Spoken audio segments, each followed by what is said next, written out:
Welcome to the OneTake podcast. Today, in celebration of Blade Runner's 40th anniversary, which is just a few days away now, we're talking about Blade Runner.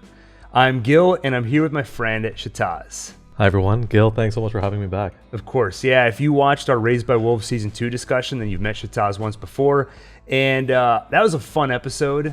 It's less fun now, knowing that the show is canceled. I know, I'm still processing.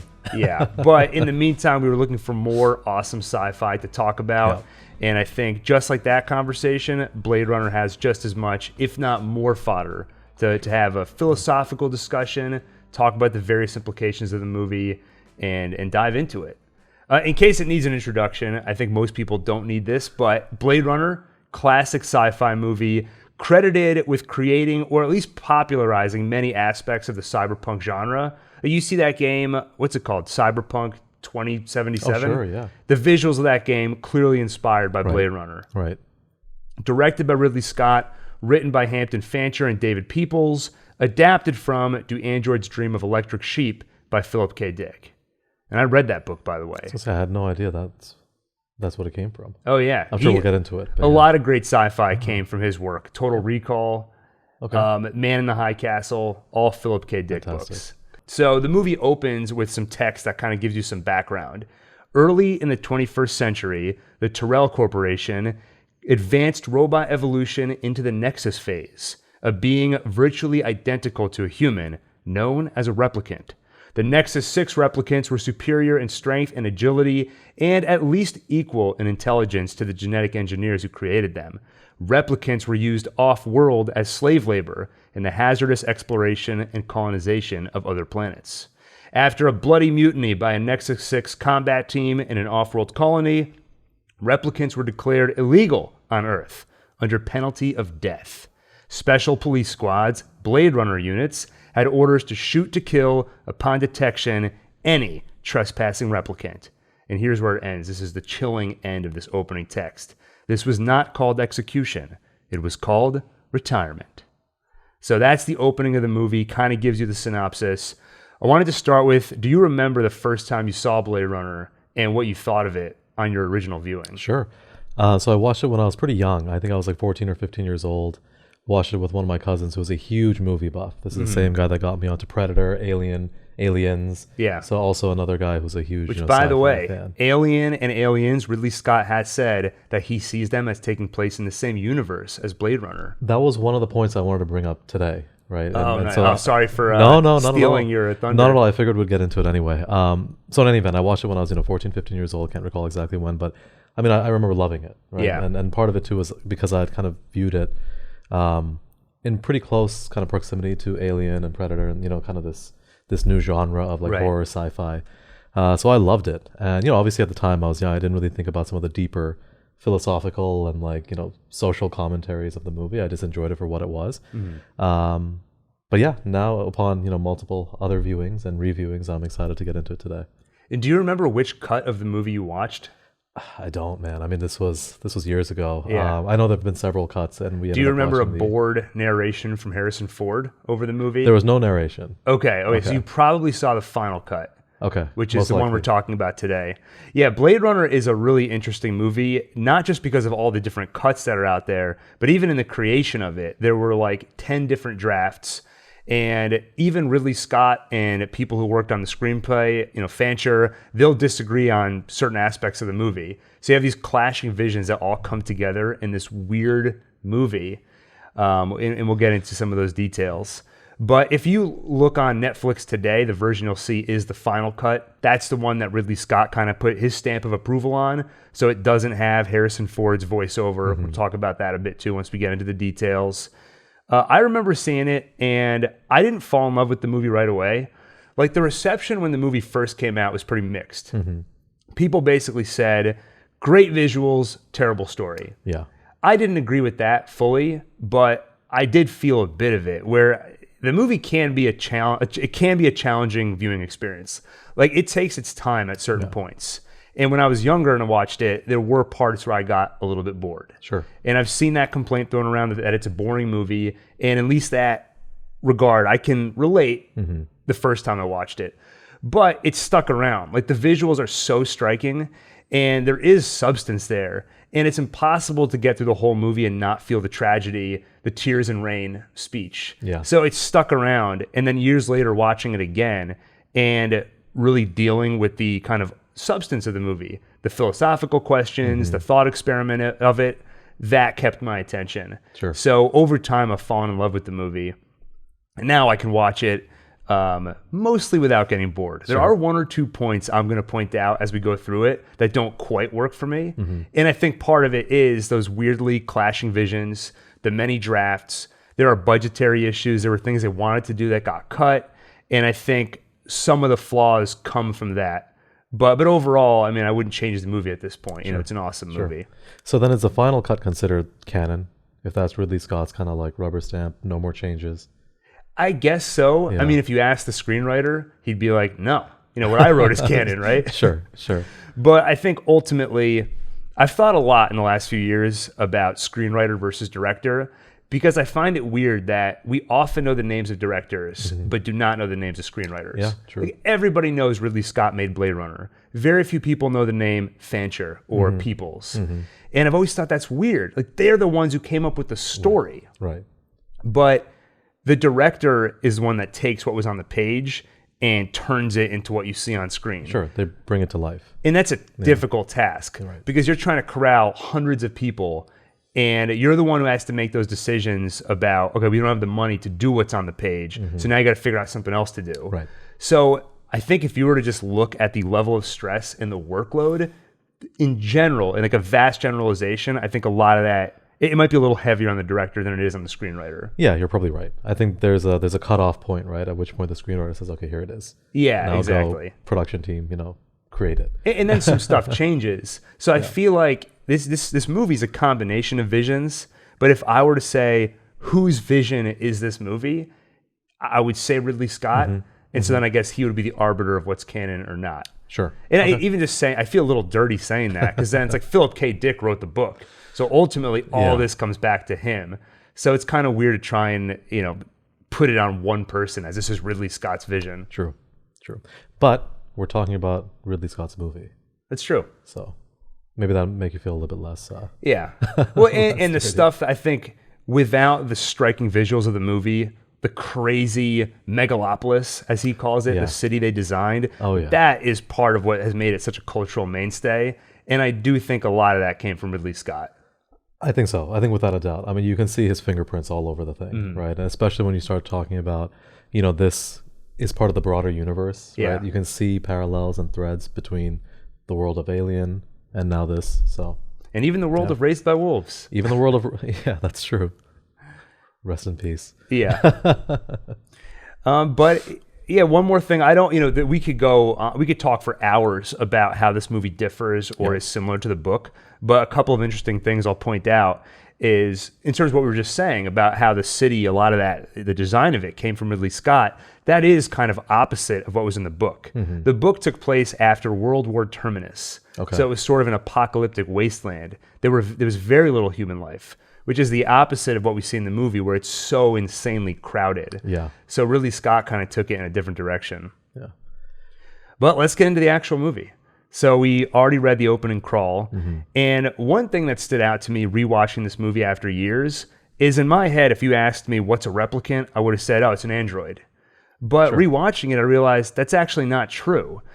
It's kind of vague in the movie, but it does seem that they are largely, if not fully, biological creatures. They essentially are human, with the exception of the fact that they have additional strength. They have that built-in 4-year lifespan, right? And they're labeled as replicants. But otherwise, for all intents and purposes, they are human. Sure. And that was a surprise to me rewatching it. What was also interesting is that, you know, for Deckard, I think there's sort of a journey of, is it right to retire these replicants? And the movie kind of tells us up front, morally, that is incorrect. Right. Because it says this was not called execution, it was called retirement. And the subtext of that is, it should be called execution. Yeah. So I found that interesting, that it kind of sets that up front. That is interesting.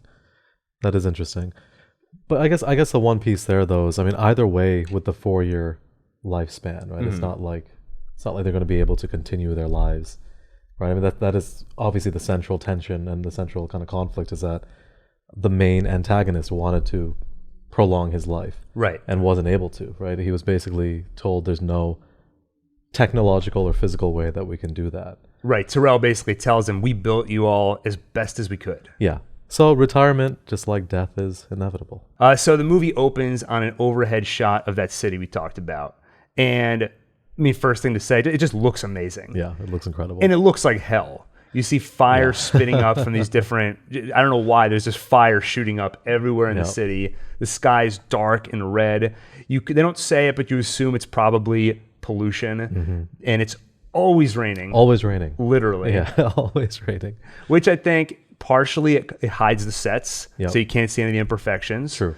But also it kind of is appropriate for the grim future we're living in. And it's a callback to the noir genre. And that's something we haven't mentioned, but this movie is heavily influenced by the noir genre. It was kind of the first, at least popular combining of noir with sci-fi.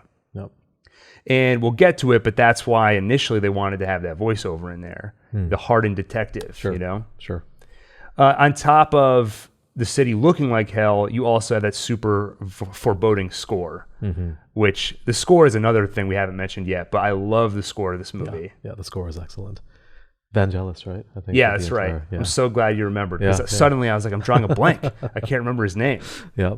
Well, I always remember it because he ended up doing, I think, one of the World Cup soccer tournaments theme songs, which is kind of odd. I don't know if he's done anything ever since. At least mainstream. Yeah. Funny kind of parallel, but yeah, it's interesting. Like you go from Blade Runner to World Cup. Yeah, that's awesome.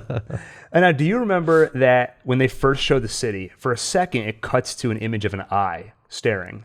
Yeah. So what did you make of that? You know, it's interesting, right? Because like you see, I mean, the eyes are obviously pretty important over the entire movie, right? It's one of the telltale signs of if somebody's a replicant or not, right? Right. With at least for the 4 that you see in the movie, they shine, right? At certain points, right? That's right, they'll glow. So I figured that's what that was kind of setting up. But I didn't really think beyond that. And maybe because I kind of watched it already when I rewatched it. Yeah. I can't remember what my first impression was when I first watched the movie. What did you think? Well, so first it was a weird shot, because as soon as you see the eye, at least for me, I was like, well, whose eye is that? Sure. And then the next person you really see, or one of the next people you see, is Leon, the first replicant who's getting the Voight-Kampff test. Yep. And of course, like you said, they zoom in on his eye as they're running the test. So I was like, is that his eye? So just like the geography of why we're seeing that eye was confusing.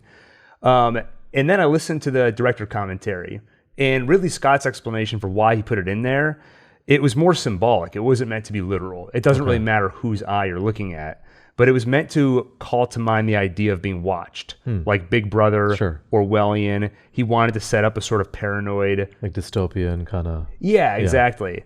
Now, to be honest, like that, it doesn't strike me that way when I watch it, because you're seeing this dark, horrible-looking city, and when I see that, I'm yearning to see light. Sure. And something good, and it cuts to an eye, and I actually find it almost, it's almost nice to see the eye. I'm like, okay, it's humanity, it's life. Yep. It did not give me a sense of paranoia.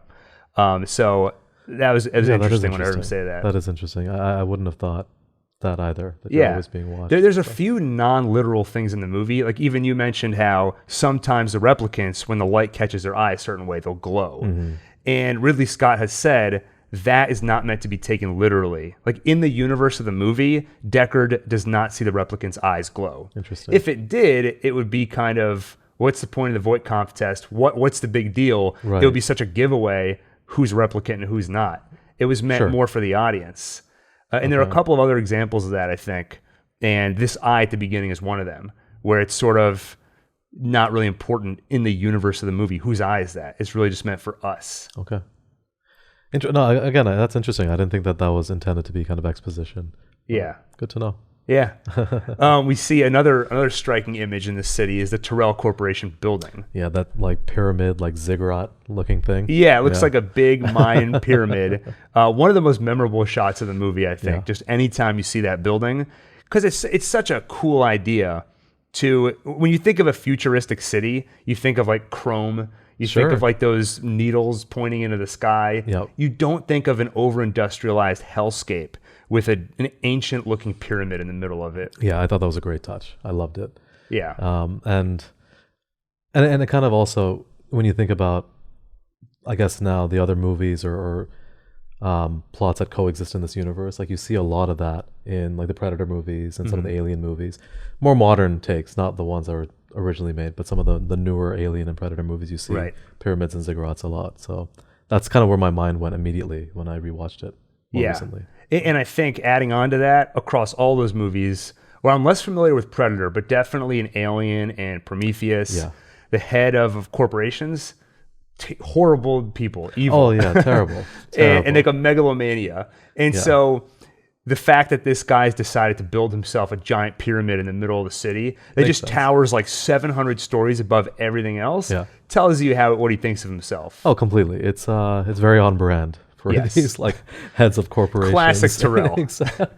And interesting, the pyramid analogy was meant to go even further, where what were pyramids back in the day?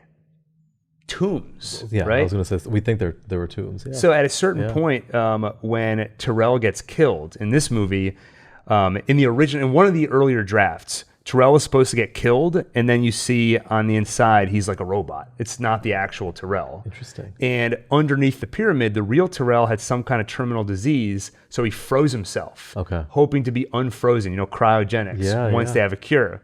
But the irony was going to be that a few years earlier, there was a blackout across the whole city. And so in the few seconds that the power was out, Tyrell died. But they just need to keep up the ruse. So Sebastian just takes care of this corpse underneath this pyramid while a decoy Tyrell walks around, above. That would have been an interesting plot point. But yeah, I guess we didn't touch on any of that. No, in this movie, he's just human and gets his head squeezed like a watermelon. Yeah, that was pretty brutal. But we're getting ahead of ourselves. So, like we alluded to earlier, we get to Leon. And basically, 6 replicants have escaped from off-world, off-planet. They've gotten to Earth. Leon is one of them, and he's hidden himself as an employee at Tyrell Corporation, as a waste disposal employee. So David Holden, a Blade Runner, he administers the Voight-Kampff test, which is a test to find out if he's a replicant or if he's human. And the way the test works is you ask a lot of emotionally provocative questions. You find a turtle that's laying on its back. Why don't you help it get back on its feet?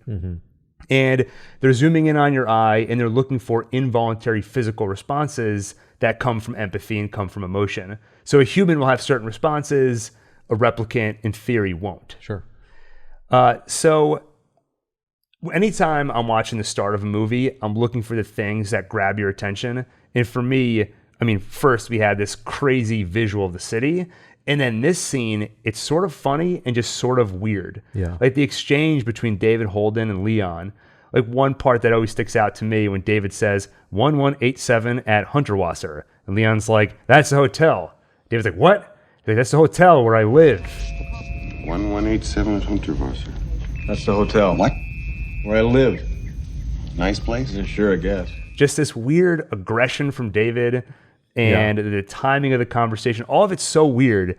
And when you're dropped into the scene without any context, you're like, what is this line of questioning? Right. Very strange. I guess, after you see the scene play out, you realize it's because this individual is a replicant, right? So maybe he doesn't have the social cues, or maybe that's what they're trying to kind of show or demonstrate. And I think it's also possible that Leon was suspicious and was trying to throw David off. Oh, sure. Where he's pretending not to understand the question. He's like, what's a turtle? Okay, yeah, I get it. So it's like when you're getting a lie detector test and you're stepping on a needle to throw off all the readings. I feel like there's a little bit of that going off too. Yeah, I think you're right. Yeah. And he's also genuinely nervous. They actually, you hear the heartbeat, you see his wide eyes. Yeah. Yeah, I think you're right. And then when he asks about his mother, Leon's like, I'll tell you about my mother. And then shoots David. Then shoots him, yeah. And then finally we meet Rick Deckard, Harrison Ford, the main character of the movie. He's in a very crowded LA. Like we said, always raining, always dark. And above him, you always see that advertising blimp that's telling everyone how great it'll be to go off-world. A golden land of opportunity and adventure. Yeah. What I love about it too, and we didn't touch on this yet, is it takes place in 2019. Oh, that's right. Yeah, the near future. The near future. Now the near past. Yeah, this completely, totally different, again, dystopian, ultra high-tech world in 2019. It's kind of interesting. And one thing that drew Ridley Scott to this movie, I think after doing Alien, he wasn't particularly interested in doing another sci-fi movie. There were a number of reasons why he ended up deciding to take it anyway. And I think part of it is he kind of convinced himself it's not exactly sci-fi. He looked at it as more speculative, near future. And he wanted it to feel not like some far-flung, just fantasy world. Sure. He wanted it to feel like the near future. And I think one of the brilliant choices he made is that he took the city we have today and just added to it. Yeah, built on top of it. Exactly. Yeah. And that's why it's so overcrowded. Instead of like what we talked about earlier, where usually the future is the Jetsons or Futurama, where you scrap everything and somehow you've built this brand new, beautiful city. Yeah, that you can't completely relate to and see. Whereas with this, you absolutely can. Yeah. Because it's more, near future, more relatable. It has a feeling of realism to it that you Yeah. wouldn't see in more sci-fi fantasy like Star Wars or something like that. Sure. Now, at this point, if you're watching the theatrical cut, the original cut of the movie, you hear Harrison Ford's narration. They don't advertise for killers in a newspaper. That was my profession. Ex-cop, ex-Blade Runner, ex-killer. If you're not watching the theatrical cut, then you see him sitting there reading the paper, goes over to order some food before Gaff shows up, Edward James Olmos' character. And he speaks in this foreign language. Again, the narration will tell you, if you're watching the theatrical cut, that gibberish he talked was city speak, gutter talk, a mishmash of Japanese, Spanish, German, what have you. I didn't really need a translator. I knew the lingo, every good cop did, but I wasn't going to make it easier for him. So one thing you see visually is that a lot of different cultures have kind of combined in this city. And it also reflects itself in this new language that's come about, which is a mix of all these different languages and cultures kind of combined. But Gaff is basically there to recruit Deckard. So he ostensibly says, I'm here to arrest you and bring you in. But really, that's because they knew he wouldn't come willingly. Right. And one thing I'll say about the voiceover, by the way, a lot of people will say about this movie that the voiceover was forced by the studio onto Ridley Scott. But the truth is they were bringing in a lot of elements in the noir genre. Voiceover is part of that, but they had a really hard time figuring out what the voiceover should be. And so eventually they went with a version that didn't have it. But the studio was worried the movie was a little too confusing, so they ended up having a voiceover that didn't really add anything artistic to the movie, but it was really just there to clarify. Sure. And so that's why Ridley Scott and Harrison Ford especially, if you read interviews with him, he's super pissed about the narration. But that's why they were so unhappy with it. They weren't against it in principle. It's just the fact that it's being used as a crutch. Sure. You know, to explain stuff. Instead of letting the audience kind of fill in the blanks, if you will, for themselves. Right. Show, don't tell, like they always say. Sure. So Gaff flies Deckard over to meet with Bryant, captain of the Blade Runner unit, who, by the way, is played by M. Emmett Walsh, who is a character actor, which means basically he's got a lot of small roles. He's got like over 200 credits on IMDb. Interesting. So he's the kind of guy where you'll recognize him, but like, where do I know him from? Sure. You don't know the name, right? Yeah. But if you are a regular listener or viewer of the OneTake podcast, he was in the last movie we talked about, Wilder Napalm. Okay. And when we did that review, I said, you may recognize him from Blade Runner. So it was a nice little segue. Full circle. And I love the grin on Bryant's face here. It seems like he's enjoying this a bit. When he tells Deckard, he's like, hey, Deckard. He's like so happy to see him, even though he just arrested this guy and like forcibly brought him in. And he tells him why he's there. So 6 replicants killed everyone aboard a shuttle, stole it, got back to Earth. With the previous Blade Runner, Holden, in the hospital after Leon shot him, Bryant needs Deckard back because he's like the best Blade Runner they ever had. Yep. He's the only one who can take down the rest of these replicants. So one question. Yeah. You only see 4 replicants plus 5, right? Rachael. Yeah, that's right. Correct. So what happened to the other 2? Okay, so at this point, when Bryant gives him the brief, he tells him that the replicants tried to sneak into Tyrell Corporation, but there's like a protective barrier. 2 of them got fried. Oh, got it. Okay. What's funny, though, is in the original cut, he says 1 got fried. So the math didn't add up. There was a missing replicant. And so they fixed it in the final cut. But I'm used to this now. Like, my ears are trained. Like, if I'm recording a video and I realize I missed a line or I misspoke, I'll re-record the line and splice it in.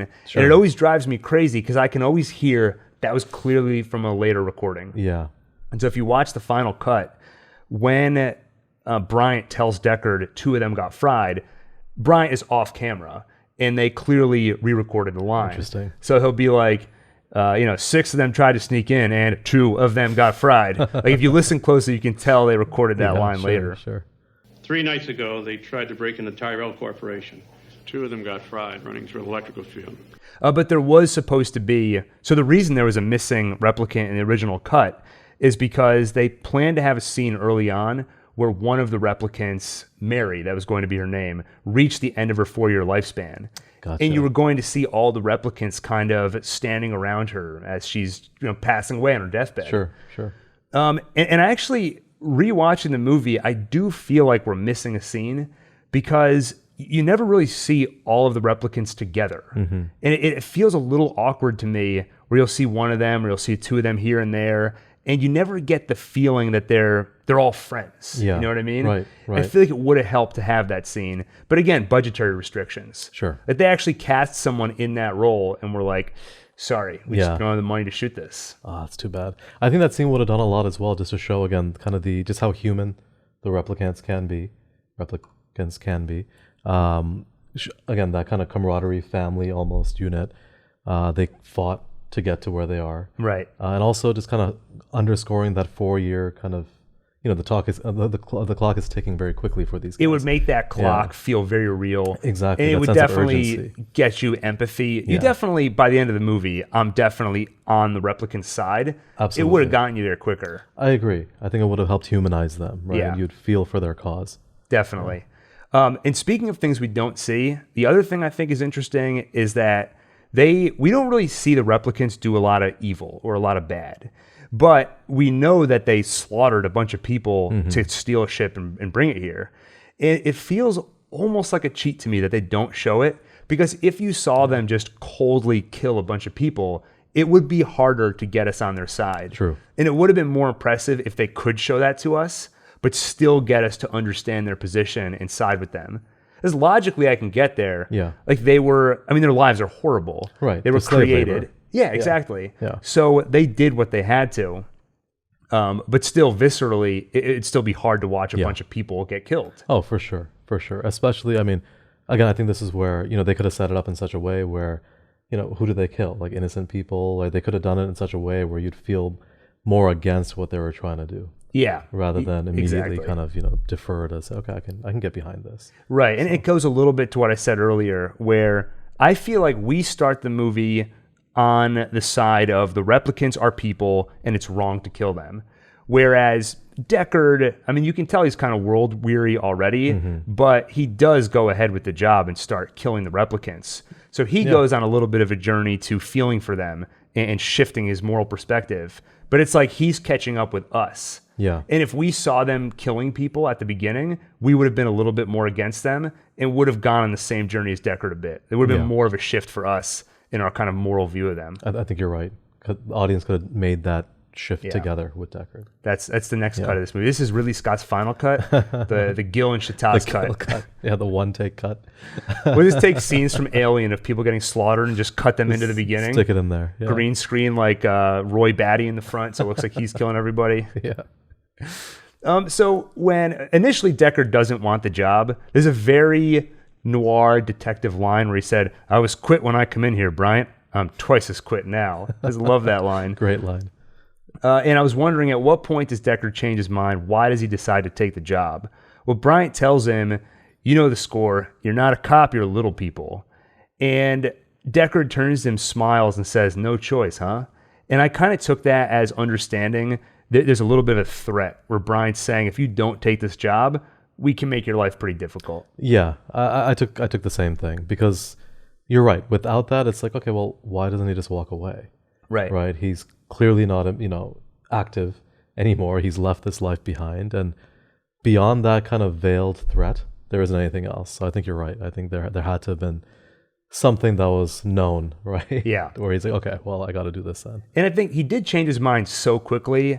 I feel like part of him maybe wanted to take the job. Yeah. Where he's doing, it seems like he's doing nothing with his life at this point. Sure. So he's probably looking to feel productive, even if it's killing. Sure. And so he knows he shouldn't take the job. And then the fact that he's forced into it was maybe a convenient reason for him to say, okay, let me do it. Especially, I mean, if this was the best Blade Runner, right? I mean, I'm sure he feels a sense of, like you said, aimlessness, lack of purpose, right? Lack of direction. Right. So, exactly. And an important note in this scene, we see Gaff sitting there. What does he do while they're talking? Origami. That's right. That's right. That's the first time I think you see him really do the origami pieces. Yeah, he grabs a gum wrapper from a disgusting ashtray. Very, not very clean. What's the word I'm looking for? Sanitary, yeah. He reaches into the ashtray, but I guess he loves making origami. He loves it. And that will definitely play into the movie in a pretty important way later. Now that you mentioned that kind of like that gibberish speak is a mix of Japanese among other languages, makes sense why you see origami with him anyway. Yeah, true. So... yeah, it's more that cultural influence. Yeah, because in the beginning I was like, what's going on here? Like, this just seems like some sort of like caricature-ish, like, racial trope. But I actually didn't know that it was supposed to be this fusion of languages. So that makes me feel a little bit better about what seemed like just like You're welcome, Ridley Scott. Yeah, I'm like, there you go. just helping to increase the integrity of your movie. Yeah, no, absolutely. So Bryant briefs Deckard on the mission, like we said. There are 4 replicants remaining. We don't know why they're on Earth yet. So Deckard asks, and Bryant basically says, that's what you're supposed to find out. Why are they on Earth? Why were they going after Tyrell? And later, we already talked about it, we'll find out it's because they know they have a limited lifespan. Yeah. They want to fix that. They want more life. Yep. And they go through the 4 replicants that remain. Roy Batty's the leader, combat model, optimum self-efficiency, Leon, who we already met, manual laborer, Zhora, the assassin, and Pris, basic pleasure model. It's a pretty sick concept. When you like pretty disgusting when you think it's not a robot. This is a human being created that's essentially 2 or 3 years old for pleasure. Yeah, so pretty gross. And there's a weird plot hole here, or what people see as a plot hole, because they have these 4 high quality images of here are the 4 replicants that escaped. Here's Leon. So why do we need to even do the Voight-Kampff test if you know exactly what they look like? That is a very good point. And I think this is how I kind of fill it in my head, is that it's red tape. Because, Rachael even asks at one point, have you ever retired a human by mistake? What if someone looks a little like Roy Batty and you shoot him? So you've got to do the Voight-Kampff test. And we don't see Deckard do the Voight-Kampff test much in this movie. Right. But every time he's killed someone, it's ended up being conveniently in self-defense. Sure. Like Zhora and Pris, they both attack first. Yeah. So I think if they didn't, for him to legally kill them, he would have had to administer that Voight-Kampff test. But then in that opening scene, though, I mean, if you know that this is a group of violent replicants, right, that slaughtered people off-world, right, like came, right, on-world, why would you have done that without any protection, any Maybe security? frisk him first. Make sure Leon doesn't have a gun. Yeah. That seems like another plot hole. Yeah, I do think, like, that's what I was saying earlier. I think the plot is a little messy at times. Sure. And I do think it's because some of the budgetary concerns. Yeah. Like, you're filming a movie and a character disappears partway through the movie. Mary, the mysterious 5th replicant. So some of it is not an issue with the writing. Some of it is the fact that the script itself changed so much. And then even during filming, things were changing. Yeah. And you have to pivot very quickly and just make it work, right? So yeah. So don't, I think you owe Ridley Scott all right, we'll cut him some slack. No, I can only imagine. I mean, how challenging that must have been to get this out of the door, if there's so many changes happening. So yeah. And if you're interested in that whole story, as part of my prep for this episode, I picked up this book, Future Noir. You can see how thick that book is.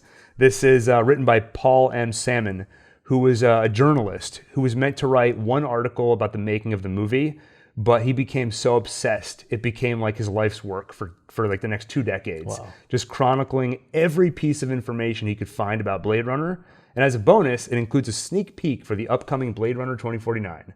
Nice. So this was written a few years ago. Yeah, clearly. sure.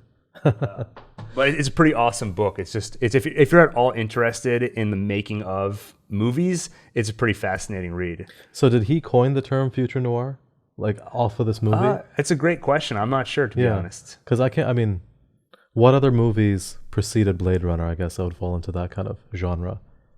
I'm not sure if any other movies would. Yeah. That's part of what made this so unique. It's kind of unique, yeah. At minimum, and I always qualify these things because I know I'm not like an expert on film history. Sure. So I always say, I don't know if it was the first, but this was at least the thing that put the concept of sci-fi noir on the map. Yeah. The other important thing we learn about these replicants is they're all Nexus 6 models, right? So that's the latest replicant model. They're much harder to differentiate from human. And like we said, they're no different from humans except for the fact that they have some enhancements. They're stronger. And they don't have emotions, but they may develop them just by experiencing life. And that's why they have the built-in 4-year lifespan. Now, some critics at the time were like, that's stupid. If they're going to die anyway, why does Deckard have to kill them? Which is kind of a dumb complaint because they slaughtered a bunch of people to get to Earth. Yeah. Like if there was a rabid bear going around killing people, you don't say, well, it's going to die eventually anyway. Let it keep killing people. In 20 years' time, it'll die. Right. Just leave it alone. Yeah. No, they're criminals, right? So they have to be chased down. And they're dangerous. Terminated, yeah. So Bryant sends Deckard to Tyrell Corporation basically to check that the Voight-Kampff test works on the Nexus 6 model. They didn't get to finish the test on Leon, so they want Tyrell to supply them with a Nexus 6. Deckard will run the test and say, okay, I got a positive result. Clearly it works. Now let me go hunt down these 4 replicants. But Tyrell insists, you know what? First, I want you to try it on a human because I want to see a negative before I give you a positive. So he meets Rachael and he runs the test on her. And it turns out, ultimately, she's not human. Tyrell was kind of tricking him. But instead of the usual 20 to 30 questions to determine someone's a replicant, it took over 100. Yep. So clearly, these Nexus 6 models are getting pretty advanced. And Rachael's actually special because unlike the other replicants, she's been given fake memories. So she has Tyrell's niece's memories. She thinks she's human. She doesn't know she's a replicant. Yeah. Implants, right? Memory implants. That's right. Yeah. Tyrell calls her an experiment. In Blade Runner 2049, they get more specific and they say she's a Nexus 7. And one thing I wasn't clear on is, does she have the 4-year lifespan or not? And in the theatrical cut, the answer is no, she doesn't, because they have a tacked on kind of Hollywood happy ending. In this movie, it's ambiguous. Sure. And even in Blade Runner 2049, it's ambiguous because she dies when she's getting the C-section. So I think she dies before she would have reached the 4-year limit. So I think kind of unclear if she has that same lifespan. So why does she have memories? Tyrell's explanation is that they began to recognize a strange obsession in the replicants due to their emotional inexperience. And they tried to resolve this by giving Rachael these false memories that essentially act as a cushion for your emotions. And it's kind of a thing that's never fully explained. When he says they start to develop a strange obsession, I mean, did you have a read on what he's talking about there? I mean, where my mind first went there was kind of their humanity, right, coming through, right? This obsession with emotion, with, call it empathy, right, because we were talking about empathy earlier. If you look at some of the scenes between the replicants, they clearly love each other. Right. They have a capacity to love and do more.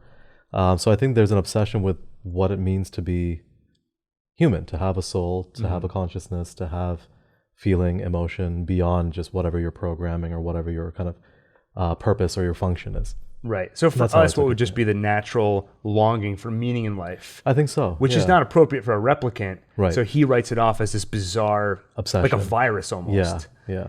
And the other thing, rewatching it, what I thought of is Leon and how he so badly wanted his photos. Like he derails their plan because he wants to go back to his place to get photos. Yeah. And I think because of their limited lifespan, everything is more precious. So for us, what would be a lifelong kind of meditation on what's the meaning of life, what's my purpose, if you only had 4 years to live, that becomes a much more urgent thing. It might border on obsession. Sure.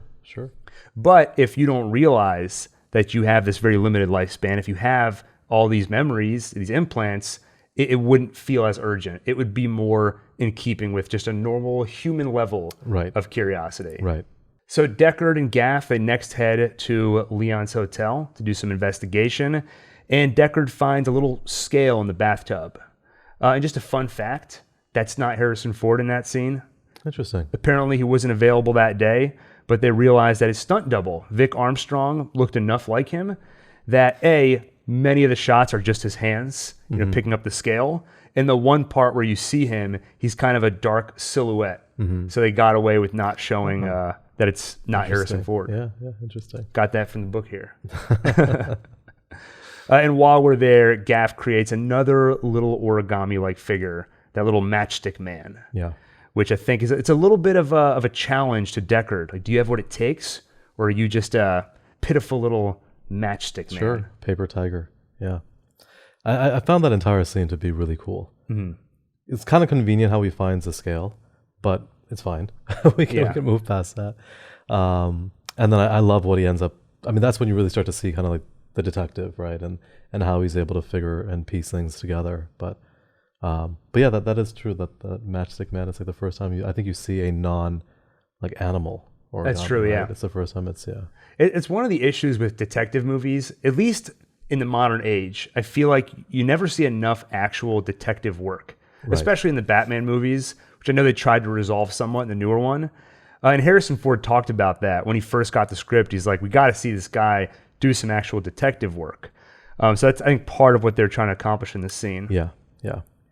Also, but you don't have the time, right, to like show it. You've got 90 minutes, maybe that's 2 true. hours, right? And at a certain point, you don't want it to become boring, like you're watching a police procedural TV show or something. Yeah. I think the one time where you do see him do some of that, when he's like enhancing that image, that scene drags on for way too long. Right? And so you get to see machine. it. Yeah, exactly. And so I think you can't always show, I think, all the sausage making, if you will, of the detective work. I think you do have to cut to the chase sometimes. Yeah, agreed. Yeah. And also just a fun little tie-in, the little Matchstick Man.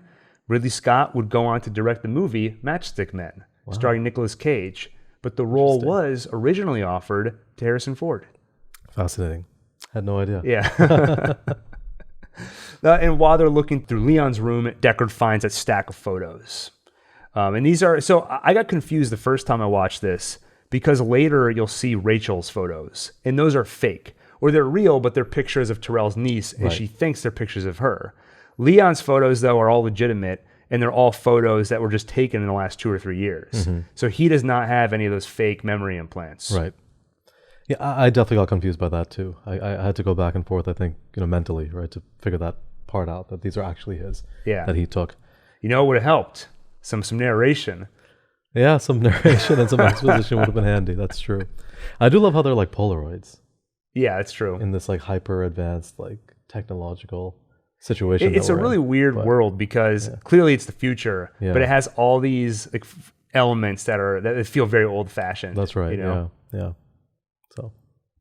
So we cut to outside where we see Batty's hand looks very pale, and it kind of clenches up, and he tells himself, "Time enough." And I think he's reaching the end of his 4-year lifespan, but he thinks there's just enough time left to accomplish whatever he's trying to accomplish. And he meets up with Leon, and he kind of annoyingly he asks, "Did you get your precious photos?" So like we said, Leon is sort of derailing the plan because he wants to get those photos. It's that strange obsession we talked about. And Leon says he couldn't get the photos because there were men in his room, right? Deckard and Gaff. And that threw me the first time I watched it, because I was thinking, when we were with Deckard and Gaff in the hotel room, were we supposed to see Leon show up and be like, "Oh, they're in there, I gotta run"?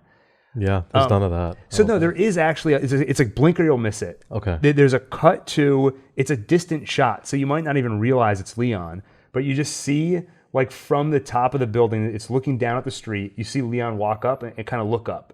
And that's all you see. Yeah, I totally missed that. What it was missing is we needed a shot from Leon's perspective. Yeah. Where you can see through the window, oh, there's men in my hotel. I just thought it was a passerby. Yeah, exactly. Yeah, okay. And this is another great example of, if you go to the original script, there was supposed to be a close-up of Leon. He sees them through the window, and he gets angry and then leaves. Yeah. but that was missing again, and so it is a little bit confusing. So Leon and Batty, they make their next move. They visit Hannibal Chew in a very visually interesting place. He's working in this big freezer, basically. He's got all those plugs in his back, which I assume are keeping him from freezing to death. Right. And he's building replicant eyes. So even though they are biological, they're still created in this weird factory way where the eyes are made over here, who knows, the hands are made somewhere else, and somewhere along the way, they're all stuck together. Yeah. And again, you mentioned earlier how there's a lot of eye imagery. So this is another good example of that. Yeah, that part was weird because it's like you have this multi-billion, multi-trillion-dollar corporation like Tyrell. Why wouldn't his workshop be in the Tyrell I know.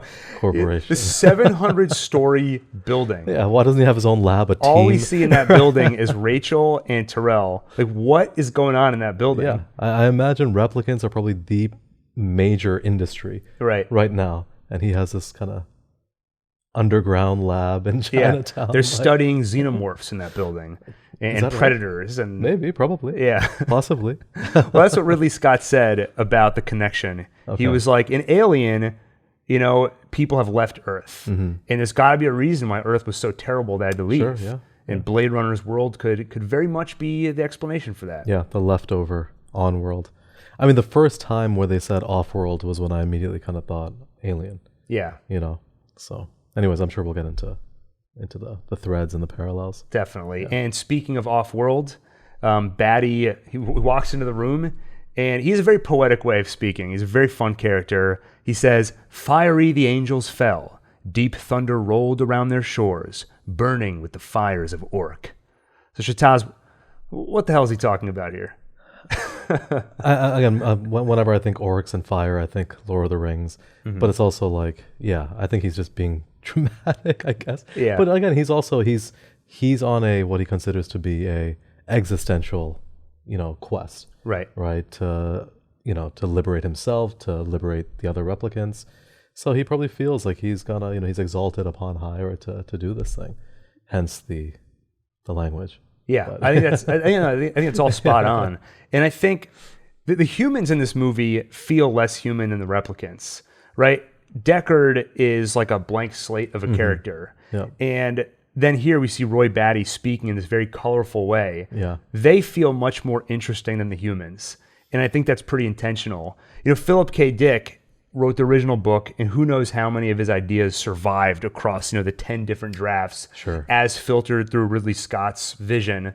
But Philip K. Dick often talked about how he views the android as almost metaphorical, where humans can be like androids, which basically means if you have kind of given up personal goals and desires to instead be a cog in the machine of a system, like a faceless corporation, for example.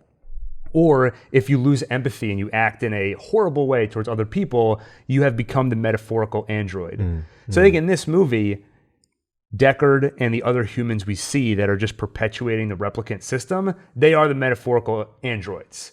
And the replicants, by trying to reach for more, by trying to break free from their servitude, they become the metaphorical humans, the human ideal. Yeah, or what's left of humanity. Right. And I think that's part of why they wanted to give Batty these kind of artistic lines. Yeah. And specifically, so this is a misquote. What he says here about "Fiery the angels fell" is actually a misquote from the poet William Blake. And he created this whole fictional mythology, which includes the character of Orc, who basically represented rebellion against tradition or the old ways. And I think Batty probably identifies with that character. Right, he is rebelling against Tyrell, and the old ways of replicants are to be used as machines. Like, he wants to be human. Yeah. So he identifies with that character. And where the misquote comes in is that in the original poem, it's "Fiery the angels rose," and he changed it to "fell." And I think that's just a little bit of fun with the idea that he came from above down to earth. Sure.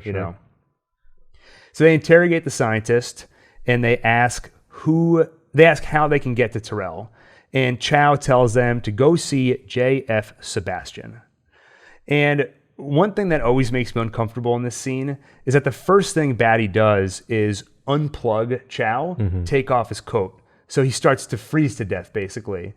And I feel bad for him because he's just like, I need the coat. Yeah. But also, Batty is taking his time. He's like, now, where do we find this J.F. Sebastian? And I'm like, the guy's dying. You got to get that information quick. But they get their answer. Yeah. Back home, Deckard receives a visit from Rachael, and she knows that Deckard thinks she's a replicant and tries to convince him otherwise by showing him those pictures of her as a child. Mm-hmm. But he proves that she is a replicant by sharing intimate details that she never would have told anyone. The time she played doctor, the spider egg she discovered, things he only knows either Tyrell told him or maybe he has a file of all her implanted memories. And he tells all this to her pretty callously. He's like, you're a machine, you're a replicant. And then she starts to cry. Mm-hmm. And I have to say, this was probably behind Tears and Rain, the final kind of monologue of the movie. This was one of my favorite scenes, just because of how heartbreaking it is. Yeah. And I think it just kind of perfectly captures the Deckard character, where he's treating her very callously. He's trying to be a Blade Runner, where I think of replicants as machines, nothing more. But when he sees her heart just quietly break, I think he's like, man, I'm a jerk. Yeah, no, that's a great scene. And also it kind of goes back again to, you see the humanity, right, in the replicants, and just this desire to just be human. Right. And her entire kind of worldview just collapses, right, in that scene. So no, it's really heartbreaking. And I think also it does well timing wise, because then you start to get more and more scenes with the other replicants, and you start to again feel more and more for their cause as well. And I think it's great that this scene happened before Deckard kills any replicants. Yeah, because agree. What we're thinking here, Deckard is starting to have similar thoughts where, wow, these are people with feelings, and now I have to go slaughter them. Yeah. And I also just want to say, I love the fact that they didn't have Rachael break down sobbing. She just quietly a tear. And I feel like, I don't know, it made it hit so much harder. And I think part of the reason she didn't have a total breakdown, Tyrell says earlier, he thinks that she's beginning to suspect she's a replicant. So there may have been some lying to herself, I am human. Yeah. And finally she's confronted with irrefutable proof she is not human. Right. And thinking about this more after watching the movie, what they did to her feels almost more cruel to me than what they did to Roy and the rest of the replicants. In the sense that think about the identity crisis. Your memories form your personality. They form your desires, your goals, who you are. So she's realizing, I don't even know who I am. Right. Like there's an imposter inside my mind. Versus Roy and the rest of them, they were a blank slate. So at least they have their own unique identity that they created and experienced the formation of. Yeah. And they were never told that they weren't replicants. Right. Whereas she clearly was told, because they were trying to do that negative test. Tyrell was trying to see if that, I always forget the name. Voight-Kampff test would actually work on her. So yeah, I mean, her entire kind of existence, you would assume, is her not knowing that she's a replicant. Exactly. Because she's been actively kind of managed, right, to not basically be treated like a replicant. Yeah, and it gets totally upended here. And Deckard realizes he made a boo-boo. Shouldn't have said that. So he tries to turn it around. He says, okay, bad joke. I made a bad joke. You're not a replicant. Go home. Yeah. Perfect. And it doesn't really work. No. He offers her a drink. As he pours it, she leaves. Yep. And then a very weird moment here. I'm wondering if you picked up on it because it's pretty subtle. After she leaves, Deckard picks up that photo of her as a child. Did you notice anything weird there? This is the one where she's sitting, I think, like on the front porch or something with, I'm assuming, Tyrell's probably sister. Sister, right? probably, yeah. Her niece. Her mother. I didn't notice anything beyond that. So the photo comes alive for a moment. You hear the laughter of children. Yeah. You see Rachael move slightly, and you see like a shadow go over them.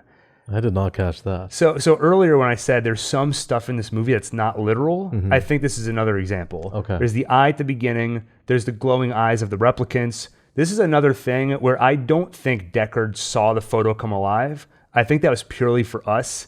And the way I read it is it's like a visual flourish to say that these memories and photos are important. Gotcha. And I think it's in that there's Well, yeah, I'll leave it at that. I think it's just a way to draw the same way that you'll have music in a movie kind of swell at a moment to enhance the emotions. Sure. He's doing that, but visually is the way I read it. Okay. And then Deckard goes through some of Leon's photos. Elsewhere, Pris finds her way to Sebastian's home. And this is where I was saying sometimes it feels a little weird that we don't see the replicants interact with each other that much. Mm-hmm. Because we saw Leon and Roy find out about Sebastian. We don't see Pris at all. Right. And then the first time we see her, she's going to Sebastian's home. So it took me a second to make the connection. Oh, she's here on purpose. The first time I watched it, I'm like, oh, she's lost. Yeah. She's a replicant out in the wild trying to survive. Yeah. And then, no, she's there on purpose, acting lost and afraid, so Sebastian will feel bad for her and invite her into the house. Yeah, no, I think you're absolutely right. I mean, again, going back to had they had that initial scene where that mysterious fifth replicant dies, you get a better sense of, okay, they're all on this mission together. Right. And you get a sense of kind of the cast of characters, if you will, early on. Mm-hmm. But no, you're right. I was very confused by that scene when I rewatched. I had to actually rewind it, be like, what's going on here? But you get there in the end. You know, yeah, or exactly. Eventually, rather. It took me a couple viewings, but I eventually got there. Yeah, yeah. And there's one shot I wanted to call out here. I mean, first off, just the interior space of Sebastian's home is so cool. Mm-hmm. It's like big empty warehouse where he lives alone. Yep. And there's one shot where it looks through the ceiling is this one big window, and you see the advertising blimp. Yeah. And I think one risk you run with these sci-fi movies that take place in this unreal city is that once you go inside, you're on a set and you feel like you're not in the same space you were in before. But by getting these shots, and there's a few of them in the movie, there's one where Deckard is on his balcony, but there's a few shots where you look from inside to outside, and it makes it feel much more like a real space. Yeah, yeah. And you do always see those advertising blimps. You see the building advertisements as well. That's right. Right, so you always get this sense that this world has been completely just taken over. Yeah. Right, all these corporations are running everything. And Coca-Cola. Yeah, there's no escape. There's no escape. And ideally, you could be one of the lucky ones to go off-world if you're of a certain, Well, that's funny. You say one of the lucky ones, but do you believe them? Is off-world any better? No, but I think the world is so devastated. And again, this dystopian, to your point, maybe we're assuming there's some sort of environmental issue or whatever. Mm-hmm. It's becoming unlivable on world, So I think the promise of going off-world is what keeps people going, perhaps. Right. But in the book, it's literally unlivable. Like there's radioactive dust all over. So some people have been infected by the radiation, and they there's a derogatory term for them, chicken heads. Oh, geez. Is basically you become physically or mentally deformed. And there's Philip K. Dick had a kind of odd sense of humor. So all the men in the book will put on leather cod pieces to protect themselves from the radiation. Interesting. So I guess they don't become what's the word where you can't have kids? Like sterile? Yeah, you don't want to become sterile by the radiation. So leather is the way to protect. Yeah. All right. And then, so just any time Deckard leaves his house, it's so hard to take it seriously. Where it's like he put on his cod piece and then went after the replicants. Yeah. Avoiding the chicken heads coming after him. Yeah, exactly. Well, yeah. Oh, this is Gil from the future chiming in, and I was wrong here when I said leather cod piece. Shehtaaz was right to be confused. It was a lead cod piece, which makes a lot more sense because lead can protect from radiation. Anyway, I thought it was important to get that correction in here because I would not want to be responsible if, some unsuspecting listener went out, put on some shoe leather, walked into a radioactive wasteland, and ended up sterilized because they followed my horrible advice. So it's a lead codpiece. Also funny that codpieces have come up now 2 episodes in a row. Mention them on Wilder Napalm and then here on Blade Runner. So, hey, maybe you'll have to make sure the next movie brings it up too. All right, back to the show. So Sebastian, they go to see Sebastian, where were we? Pris is now invited into Sebastian's home. We find out that he is a genetic designer for Tyrell Corp, and he's not lonely because he makes friends. Yeah. His friends are toys. He makes them. I love his delivery there. He's like, they're toys. My friends are toys. I make them. And we meet a couple of those toys. They're dressed up as little toy soldiers. They do this little rhyme to welcome Sebastian home. Home again, diggity dip. Good evening, Dad. Evening, fellas. One of them bumps into a wall on the way out. And what I caught on my second viewing is that later we'll see the toy bump against the wall again. So I realized that must be part of his programmed routine. Like Sebastian just finds that funny. Yeah. So he kind of just built that in to cheer himself up. Sure. How did you find the toys, all these living toys? Like I found it super creepy. It's super creepy and just very sad, right? Because again, like, this is... Because don't you also find out he's like 25 years old or something? He's got some sort of like genetic condition. Yeah, he has a syndrome that rapidly ages him. Yeah. Yeah, and again, you realize this is a brilliant mind, like brilliant. Obviously lonely, right? He's making these toys. He lives in this huge building. Yeah, just very sad. Like you definitely feel for the guy. And yeah, I found the toys to be very creepy. Yeah, and I think part of what makes them especially creepy to me is that he's a genetic engineer. So these toys, are they mechanical or are these a weird, like are these creatures basically that he's created for his own amusement? Yeah. And how intelligent are they? If they're like replicants where they're sentient, but all they can do is live out these programmed routines for the amusement of this lonely, guy, that just the more I think about it, do you watch Black Mirror? I haven't watched all of them. Okay, there's an episode where Todd from Breaking Bad, who I guess you haven't watched the entire series, but for the benefit of the folks at home, the actor who plays Todd is in this episode of Black Mirror, where he's a programmer that's created a simulation which he's filled with AI duplicates of his coworkers that are all sentient and just kind of messes with them, and they're all trapped inside of his simulation. Sebastian with these toys gives me the exact same vibe, and that's part of what makes it so creepy to me. There is a scene later in the movie where they kind of zoom up on, it's like a side profile shot of one of these toys. Yes, I know exactly what you're talking about. And you can see like a human face. Yeah. So I do think that they are, there's somewhat sentient. There's some organic like matter in there. Yeah. That scene disturbed the hell out of me. Yeah. Because not only does that toy have a human face, but it looks absolutely terrified. Yeah. And we can jump ahead a little bit because we brought it up already, but what was your read on why was that toy so terrified? I mean, the whole situation is kind of terrifying, especially if this is like some sort of like biological, somewhat sentient being. I can't recall exactly what preceded that scene. So it's Pris and Roy are in Sebastian's house. Sebastian's asleep, actually, and the toy is sitting there, just keeps glancing, terrified at Sebastian. Yeah. Well, again, who knows what he did to make these toys, right? Right. Maybe he carved somebody up, right? If these are like little Frankenstein monsters. Yeah, absolutely. If he's a genetic, engineer who makes toys, I mean, I'm sure, he's totally traumatized. Yeah. And he might serve a very specific function, which is to entertain Sebastian. Walk into a wall every day after saying, jiggity, jiggity, welcome home. There are plenty of reasons to be terrified in this world. So, so could be that. I was perusing that book today, and the actor actually gave an explanation for why he looked so terrified. Okay. And apparently, I read it the same way as you. I figured he's looking at the sleeping Sebastian. He's worried the guy's going to wake up. What's he going to make me do now? Right. But apparently, at least the actor intended to play it exactly the opposite. The reason he was terrified is because Pris was there, and he was looking out for his buddy Sebastian. He was worried about Pris. He didn't trust her. Okay. So his look of terror was actually, I hope Sebastian's going to be okay, and Pris doesn't try anything. Okay. Well, I don't know if that fully got conveyed. Yeah. Well, a little narration would help. I like my read better because it's so much more disturbing. I'm with you. I think that would be... That's how I read it. I'm going to stick to it. Yeah. And Ridley Scott, in various interviews over the years, when he's asked about different aspects of the movie, he'll give different interpretations. Yeah. He thought of it one way in the 80s. You ask him again 20 years later, and he'll say, no, the way I meant it was this. So I think even if you were going to go with author intent is the end-all, be-all, I don't think there is any ironclad author intent you can point to. Yeah.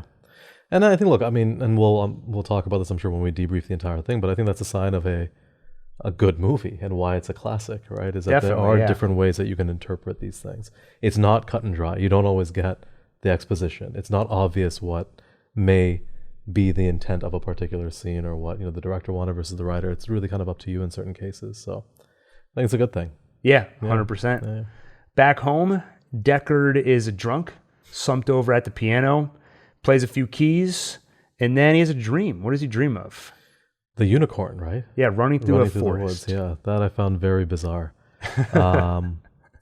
And I know there's a lot of like, meaning and like analysis that has been done about what this means with Deckard, as well as, the last origami that you see at the end of the movie, which again, we'll get to as well, I'm sure. But I thought it was kind of cool because it's like, how would he have thought of like, like what's the significance of a unicorn dream? I think he smiles too, right? Like slightly when he wakes up. He might. I don't remember off the check. I thought he like kind of lightly smiles, but no, I thought it was it was a nice kind of weird little moment in the middle of at this point you're about halfway through the film, right? Right. So yeah, definitely very strange. Definitely. Yeah. I mean, it sticks out like a sore thumb because it's the only green you see in the movie. It's the only green. You're right. It's Unless you watch the green. theatrical cut, which actually didn't have this scene. This was added for the final cut. Interesting. In the theatrical cut with the kind of bolted on happy ending, they drive off into this beautiful green, which was actually outtakes from The Shining. The opening scene of The Shining. Yeah. Ridley Scott needed that footage. So by the end of the production, he was kind of beat up and he didn't want that happy ending, but he said, whatever you want, fine. Yeah. All right, we got to get some footage. Called up his buddy, Stanley Kubrick, and was like, you had that great shot in The Shining. And so Kubrick sent over all the footage you recorded. Yeah. And he was like, as long as it wasn't in The Shining, like, feel free to just grab it and use it. Interesting. But yeah, I think this dream serves a couple of purposes. One of them you alluded to. Yeah. We'll get to it, but is Deckard a replicant? Yeah. So this dream is pivotal in that conversation. Exactly. And then besides that, it's I think just meant to show a little bit of Deckard's mental state. Like he's pining for the green. Yeah. And a unicorn is obviously a non-existent animal, but it's usually used for an analogy of something very rare. I found the unicorn. Yeah. So animal life is rare at this point. It's not as explicit in the movie. In the book, it's pretty explicit. There's very few real animals. But in this movie, we see the owl, and Rachael says, of course, it's not real, it's artificial. Mm-hmm. There's the artificial snake. Yep. So we get the idea that animals are pretty rare. Yeah, yeah. And so I think you just see Deckard yearning for a kind of green, untarnished life. And that is the first time you see not only green, but also something that isn't like a dark, rainy sky. True. Right? It's actually like light, and it looks, magical and lovely. But yeah, it does open up the whole, is he a replicant? Right. Was this an implanted memory? Like, yeah. Why is he, how did he come up with this, Because how did Deckard prove to Rachael that she's a replicant? He told her something that nobody else could possibly know. Yeah. So at the end of the movie, when Gaff leaves a little origami unicorn, how could anybody know that Deckard dreamed of a unicorn? Exactly. And that's another reason it had to be such an uncommon animal. Because if he dreamed of a horse, and there was a horse origami, you could say, oh, it's coincidence. It's a common animal. Yeah, but exactly. A unicorn is so unlikely and bizarre. Especially if you look at Deckard, unicorn is the last thing on the list of things I would think of. No, it's true. Yeah, he's like gruff. Like he's had a long kind of career. Not the happiest guy. Ex-cop. Yeah. Ex-killer. Exactly. And and then this is this, magical kind of like fantasy animal, which I think, everybody can recognize a unicorn. So I think it was a good choice to use a unicorn. And like you said, you're not going to see it on planet Earth, right? Right. So as far as I know. As far as we know. True. And I mentioned earlier that there's clashing visions in this movie, right? Which is another reason why it's hard to point to an ironclad author intent. Yep. This is a great example of that, because if you ask Ridley Scott, is Deckard a replicant? If you asked 20 years ago or 40 years ago, he'd say, well, I wanted to kind of hint that maybe he is a replicant. Sure. If you ask him today, he'll say, of course he's a replicant. Look at the unicorn. Yeah. But Harrison Ford, he was not happy about that. Like when he saw, what's this unicorn crap? We agreed that I'm not a replicant. He hated that idea. Interesting. So Ridley Scott kind of, Harrison Ford was under the impression that he came to an agreement that Deckard is not a replicant. So he was pretty pissed when later on the movie was altered after the fact to turn him into one. Because when he was slumped over at the piano, he didn't know they were going to insert this unicorn dream. Yeah, no, of course. Especially if that wasn't even in the first cut, right? Right. So how would you think he would feel about that question now? Ridley Scott or Harrison Ford? I think he's still pissed about it.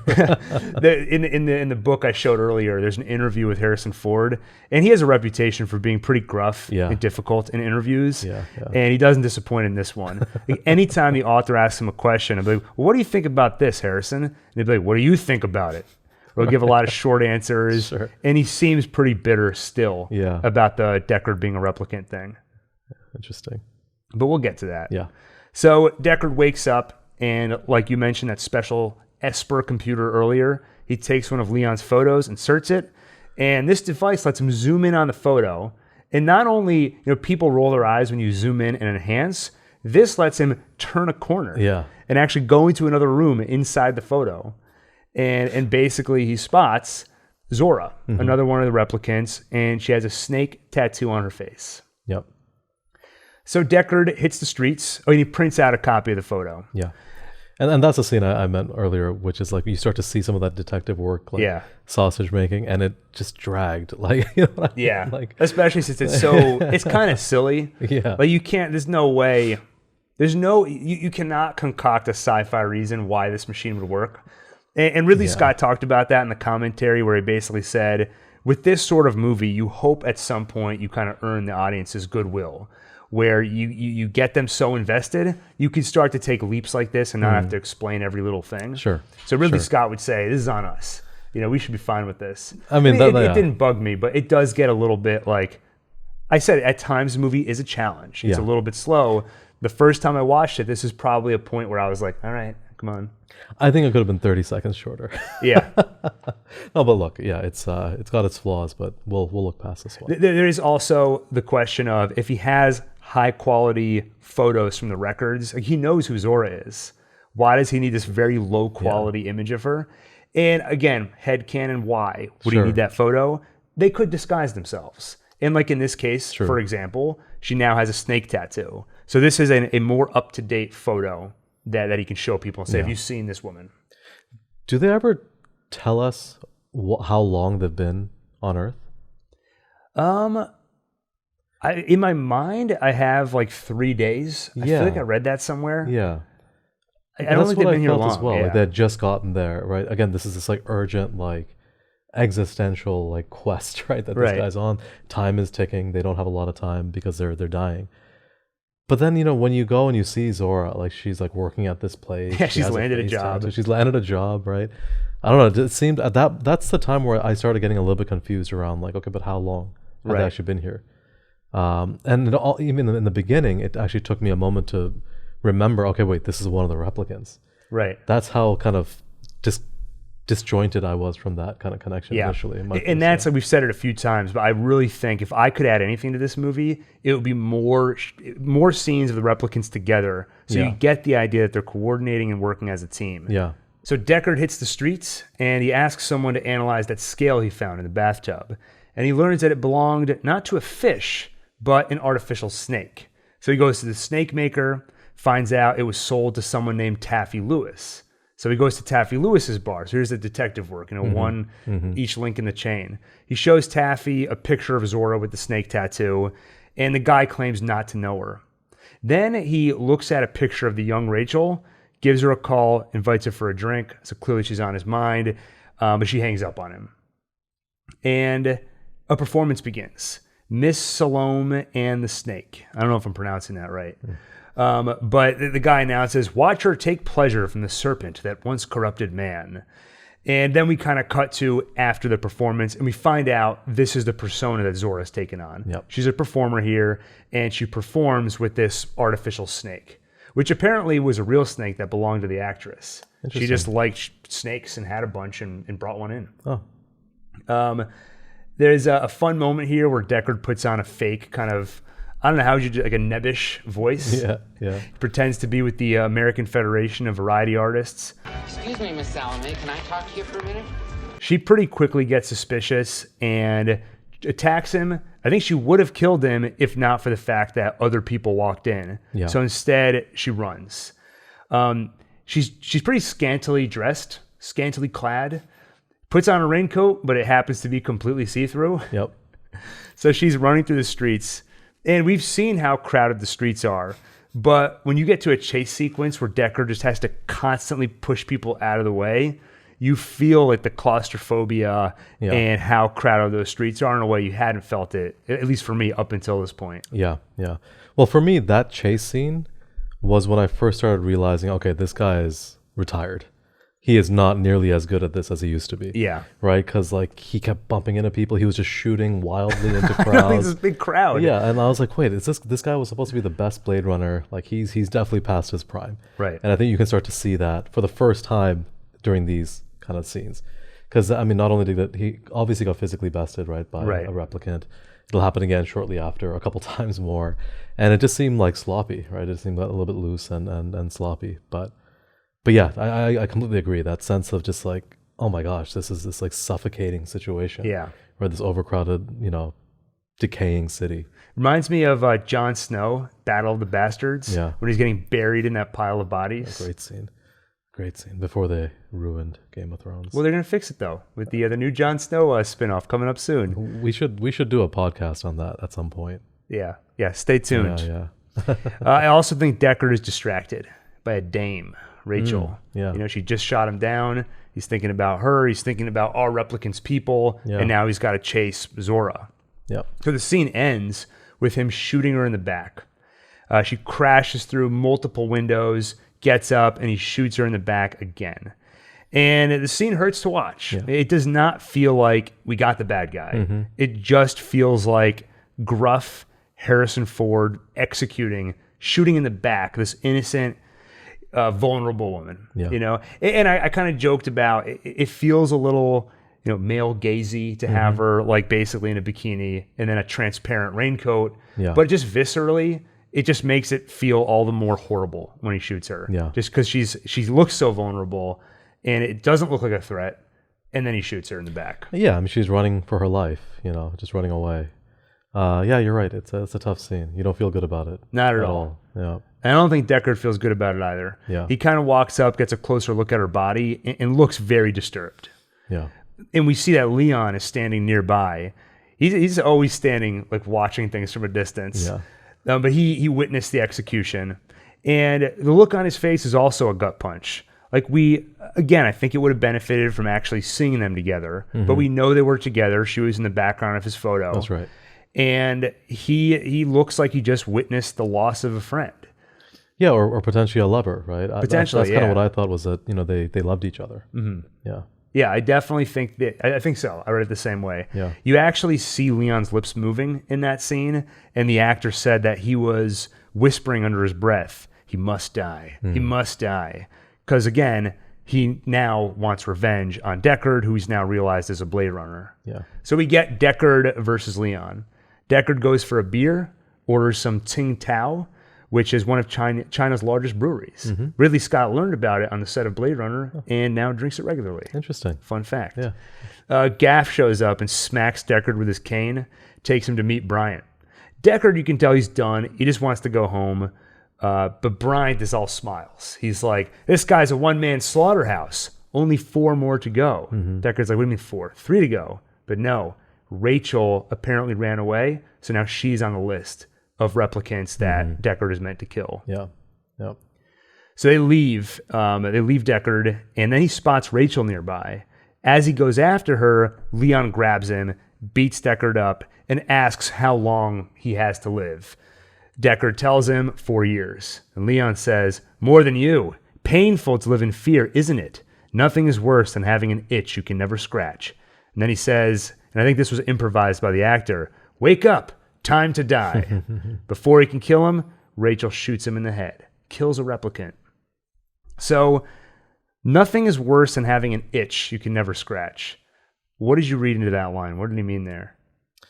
I mean, I think it goes back to, they want to be human, right? They want to have full lives, right? They don't want to be slave labor, right? They want to have all the liberties and the decency of being a human, of being human, essentially.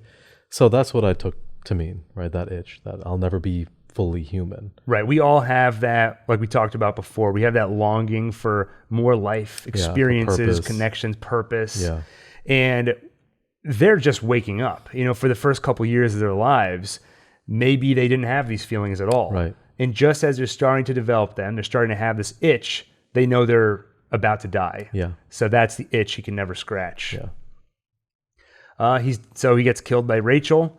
They head back to Deckard's place, and Deckard says, shakes? Me too. I get him bad. Part of the business. So you can tell that he's never, at least over the years, he's gotten less and less comfortable with the killing. So part of him knows that what he's doing is wrong. Yeah. And very tragically, Rachael says, I'm not in the business. I am the business. And she asks if he would go after her if she ran away. He says no, but somebody would. And when they have that exchange, you see Rachel's eyes light up, and you see Deckard's eyes light up. Yeah, yeah.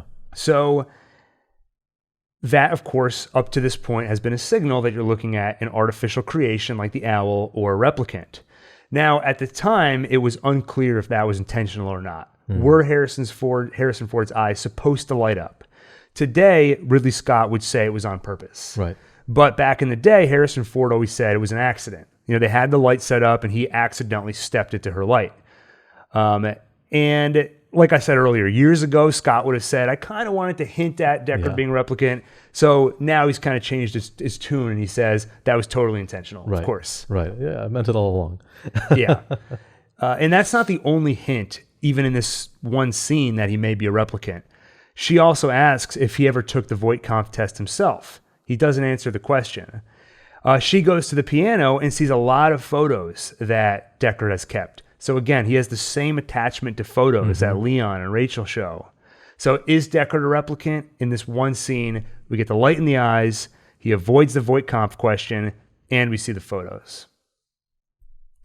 And then, of course, we'll get to the unicorn at the end of the movie. Yeah. Rachael plays the piano, didn't even know she could do it. She has memories of lessons, and yeah, she can play. And then she lets her hair down, and that leads into the love scene. And this is one of those scenes that doesn't quite work for me. Yeah, it's extremely uncomfortable. Yeah. Right? I mean, like, he kind of forces himself on her as she tries to leave.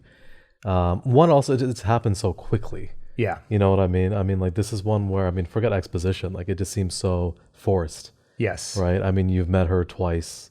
And I get it. You're going through a lot of conflicting emotions. You know, you don't want to do this anymore. Maybe he's having his own awakening as a replicant himself, right? Right. The whole thing.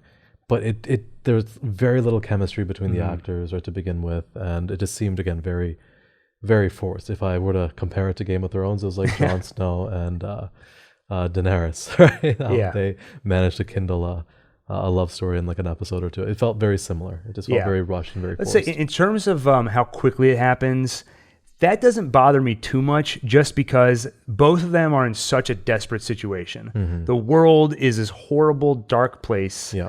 Both of them look fairly lonely. I mean, Deckard he seems like there's nothing going on in his life. Right. She may have just learned, when she realizes she's a replicant, that means maybe I have a 4-year lifespan. I could be towards the end of my life now. Right. She actually asks Deckard about her longevity, her lifespan. He says he didn't look at her files. In the voiceover that was removed, he says, I didn't want to look at them. So, you know, you could read it as him lying, that he did check. Sure. But at least according to the voiceover, he actually does not know if she has a 4-year lifespan or not. Yeah, yeah. So with potentially so little life left in this desperate situation, she may be looking for a human connection. Maybe, but even then, it didn't feel like she was feeling it. 100%. Well, I think she was feeling it, but she doesn't trust her feelings. And she says that. She goes, I forget exactly what she says, but she just learned that all of her memories are implants. So anything she's feeling is not her. It's this other identity that's been inserted into her mind. And I think what they intended with the scene is that she does want to be with him, but she's afraid. She wants help overcoming that fear. So Deckard has to be forceful, has to be aggressive in helping her get past that. Yeah. But it doesn't work for me. It just comes off as way too aggressive, very uncomfortable. Apparently there was a longer version of the scene with more tenderness that maybe it would have worked a little bit better.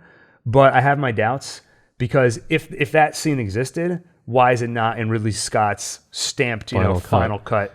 Because in the commentary, he himself said this scene doesn't work. He has regrets about it. The screenwriter, I think he didn't want this scene to be in there. It kind of got forced on him by the studio. They wanted a love scene. So it seems like nobody quite knew how to pull this scene off. I think even Harrison Ford and Sean Young, the actor and actress, they actually didn't even get along on set. So there was just nothing that could have made this scene work. Yeah, no, it wasn't good. And it's, I mean, there was that one line where he asks, like, "Do you love me?" And she basically says yes, but she looks terrified. Yeah, she looks like the toy in Sebastian's. Yeah, exactly. Sebastian's yeah, house. exactly. And like, what's to say like here, like, if she's learning, these emotions and these feelings. Like with the other replicants, like you knew that there was love there. That developed or that found the capacity to love. It developed organically over the last few years. Yeah. Whereas with this, it's like, what, in the last 10 minutes? Like, do you love me? Like, I don't know. It seemed weird. But also, if you think about it in the broader context of what they're trying to do for the movie, which is this happy kind of ride off in the sunset scene at the end, at this point, timing-wise, you have to make sure that there's something there to indicate that, these two characters love each other. So I get it. But yeah, I'm with you. Not a huge fan of it. Yeah, once we get past the scene, in my head, I kind of just fill in the blank and say, okay, everything I was saying before, desperate situation. They're both longing for a connection. Sure. He looks like Harrison Ford. She looks like Sean Young. Right? Am I making that up? Yeah. She looks like Sean Young. So they very quickly fall in love because they're so desperate for a connection. I kind of fill that in mentally, and I go with it for the rest of the movie. Yeah, that's fair. I think that with like the Polaroid machine, I think we're good. Yeah, we'll move on. Exactly.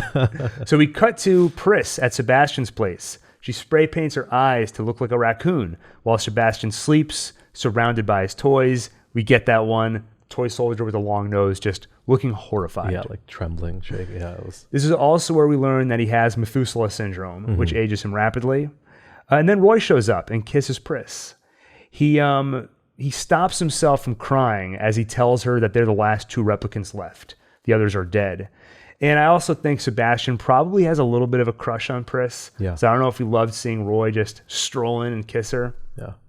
But he also can't stop staring at them. He's intrigued because he learns that they're Nexus 6 models. And he's like, show me something. Which felt degrading because they even say it to him, like, we're people. We're not just a toy here for your amusement. Right.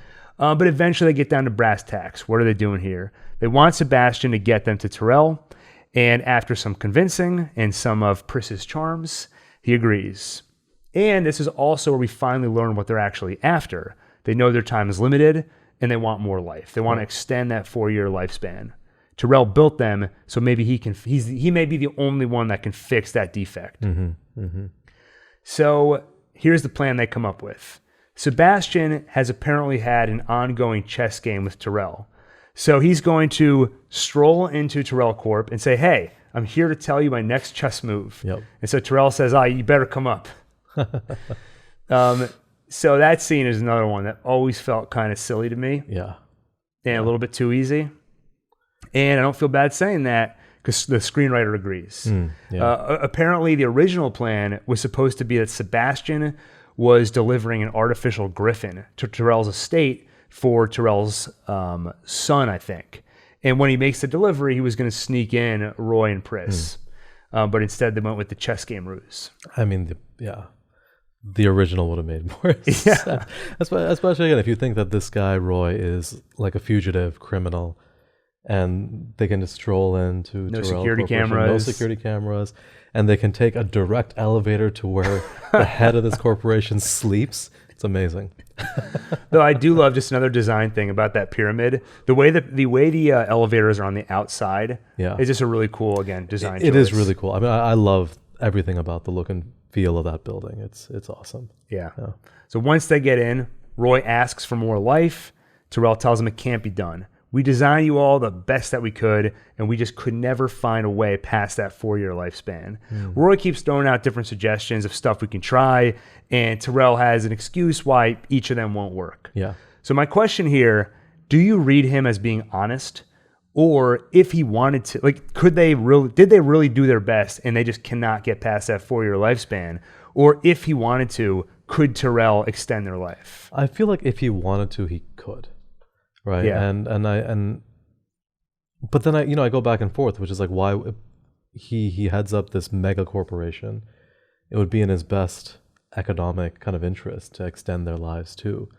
Unless, to your earlier point, they do it to cap it before they can become too human. And that's exactly what Bryant says to Deckard. Yeah. So that scene would tell you it's intentional. Yeah. And I continue to read it that way here. Yeah, and I think I'm with you as well. I think they definitely could. They have it within their means to extend the life, but they won't. Right. Right. For economic reasons, for all kinds of reasons. Yeah. Don't want them to develop emotions. Yeah. And then they'll be like, well, I don't want to I don't want to be your servant. I want to go do my own thing. Yeah, and that's the thing, Have and a that's life. their function, right? From a Tyrell standpoint, it's at the end of the day, we just want to churn these out. Right? Exactly. So And I want to shout out, we haven't mentioned it yet, but the actor who plays Batty, Rutger Hauer, does an amazing job. To me, he's the MVP of the movie because he plays the villain role. And again, he's not the traditional villain, but he plays that role in the movie. He's the antagonist. Yeah. He does such a great job. He looks tough and menacing, but you always see that desperation underneath of he doesn't want to kill Tyrell. He wants more life. Yeah. And you see that desperation. And if you look at the scene again, the makeup really helps. He's got these dark bags under his eyes, and he's sweating like crazy. Yeah. It feels like he is fighting off. He's about to die, and he's just holding on for dear life. No, he's great. I'm with you. He's definitely the MVP of the movie. He's awesome. Yeah. And we also see maybe the beginnings of morality forming inside him because he says to Tyrell, his creator, I've done questionable things. And that line, it's one little line, but to me, there's just so much in that. It's this 4-year-old that is just starting to discover empathy and morality. When it happened off screen before the movie, they slaughtered a ship full of people.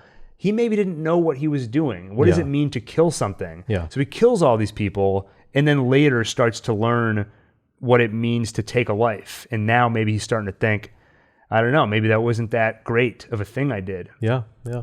And also what I like about the scene too is it kind of fulfills every good sci-fi's kind of story arc, which is, the creation kills its creator. Right. Yeah, which is also central to like every Ridley Scott story as well. Yeah, we start to get some pretty heavy religious symbolism right here. The creation killing God, essentially killing its creator. And I think for me, part of this is similar to the photo, where it's a sort of symbolic flourish. You want to feel, you want this scene to stick in the viewer's memory. You want it to feel important. The music does that. And the fact that it has this heavy religious imagery where you see, again, the creation killing the creator. Yeah. Just that dynamic just makes it stick around in your head after the movie ends. And he kills him in like a brutal fashion. It is the most brutal scene in the movie. Yeah. He kisses him first and then crushes his head. Crushes his head, yeah. And I don't think he's happy to kill him. No. Like I said, I guess let me ask you, why does he kill him? I think that's where you see some of that desperation just kind of overflow. And also, he doesn't want this cycle to continue, right? He now feels maybe a sense of responsibility. Obviously, he has developed consciousness, right? He's been able to kind of separate himself from what he is, right? He can think about replicants as a whole. And maybe he just doesn't want that cycle to continue, that they just perpetuate this like slave trade, more and more replicants just being born, doing their function, dying. Right. I think he wants to put an end to it. Yeah. Cut off the head of the snake. Yeah, I think you're 100% right. And I think there's also an emotional element to it. He might just literally feel angry. Yeah. And I think one of the things that people have to learn, you have a violent impulse when you get mad. You want to hit somebody. Sure. And as you grow older, you mature and you get control of that impulse. Yeah. He's 4 years old. He's 4 years old. He's just discovered the anger impulse. So I don't know that he knows how to deal with it other than crushing a guy's head like a melon. Yeah. And also, imagine, he's fought from one world to another to get to this point. He basically he's seen C beams off the belt of a the things ride. I've seen you'd never know, or you never imagine the things I've seen. So he's come a long way, and he put all of his eggs kind of in this basket. And he was probably devastated, right? It's pretty upsetting. Pretty upsetting, right? To know that not only you're gonna die, everybody that you love, right? Pris, the others have already died, but he clearly loves Pris, and she's gonna die as well. And there's nothing that we're gonna do about it. Yeah. So I think all of that's in there. Yep. And it's off screen, but he also kills Sebastian. Yeah. Yeah, that's right. You don't see that actually happen. Yep. But Deckard gets a call that Sebastian's body was found. So he calls Sebastian's home pretending to be a friend, and he sees Pris there. So Deckard goes to Sebastian's place, and Pris is there pretending to be one of the toys, one of the dolls. And this is where you see that toy bump into the wall again. Pris attacks, but eventually Deckard manages to get the better of her. He shoots her. And again, every death in this movie is so disturbing. Yeah. she just starts to writhe like crazy, like inhumanly fast. Yeah. And it just feels like a death rattle, like the last gasps of trying to hold on to life. Yeah. Yeah, that was tough. I mean, I'm really glad they did it that way, right? Because again, there's so few of these replicants. So every death really kind of mattered, right? It really counted. And also again, it's dark, it's rainy. He's in this like abandoned building. Yeah. It's a good setup for what happens next, right? Right. Yeah. This is where we get to the climax of the movie, basically. Yeah. Roy shows up. Very tragic moment where he kisses Pris. And then while he's in the process of grieving, Deckard takes a shot at him. Mm-hmm. And this is where Roy starts to treat this final chase as a sort of game. Yeah. He says, "Not very sporting to fire at an unarmed opponent. I thought you were supposed to be good. Aren't you the good man?" So Roy pulls Deckard's arm through a hole in the wall, breaks a couple of his fingers. And I loved something about the way that scene was done. I felt his fingers break. Oh, absolutely. I feel like in another movie, there'd be like loud music. You'd hear like super loud crunching noise. There'd be all kinds of effects. But the way that bone breaking sound was so kind of quiet. Yeah. And you just hear Deckard yelp. It felt so real. Yeah, that was great.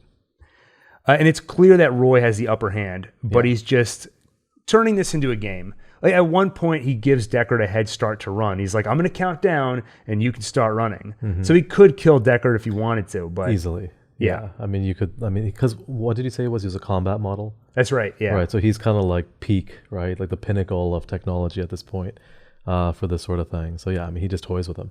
Yeah, and I think part of that is it's revenge. Yeah. Like this guy killed your friends. I'm also just pissed about Tyrell still. So I'm not going to just execute this guy. I'm going to break his fingers. I'm going to make him run. I'm going to make him try, make him suffer. But it does make you wonder, why didn't he do the same with Tyrell and Sebastian? He could have.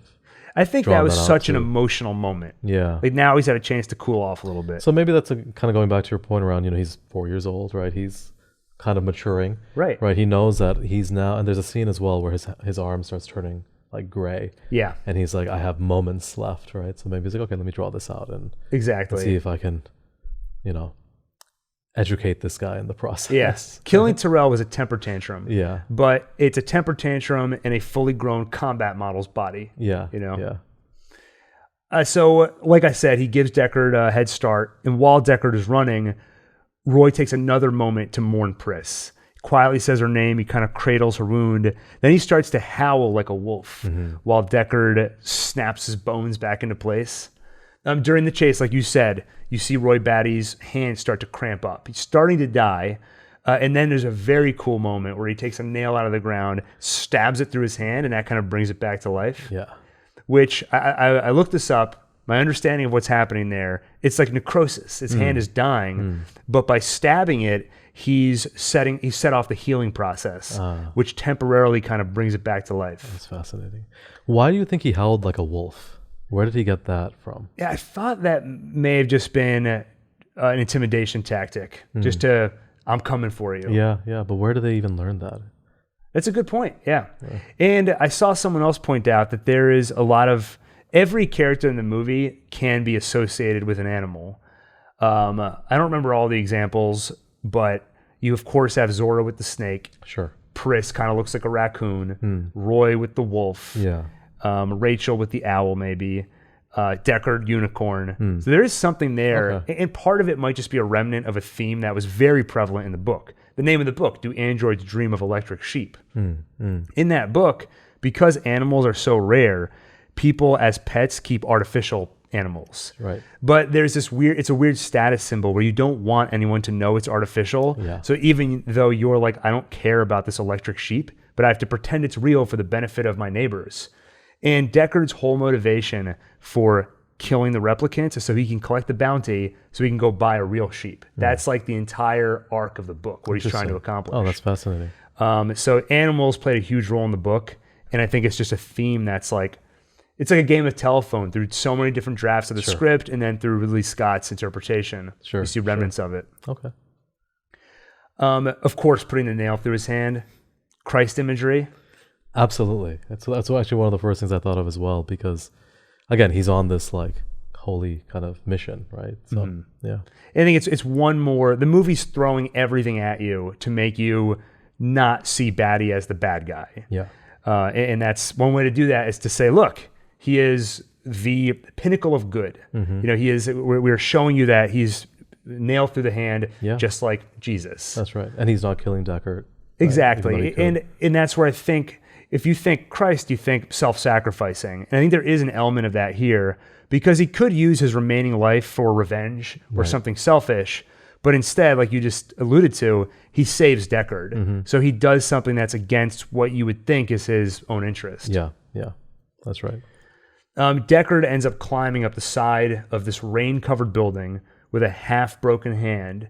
And then he's forced to jump to another building when Batty catches up with him, so he ends up hanging off that beam.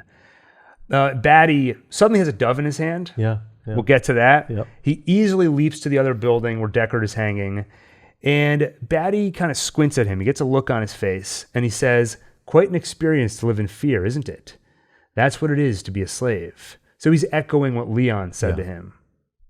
And to me, that look on Batty's face, that was kind of him getting what he wanted, because he's looking at Deckard in this very desperate situation. He is aware of his impending death, and I think he's kind of got his revenge. He's made Deckard feel what he feels on a daily basis. Yeah, and what so many replicants probably felt when Deckard was, like a key Blade Runner, right? Right. Hunting these people down and killing them, or retiring them.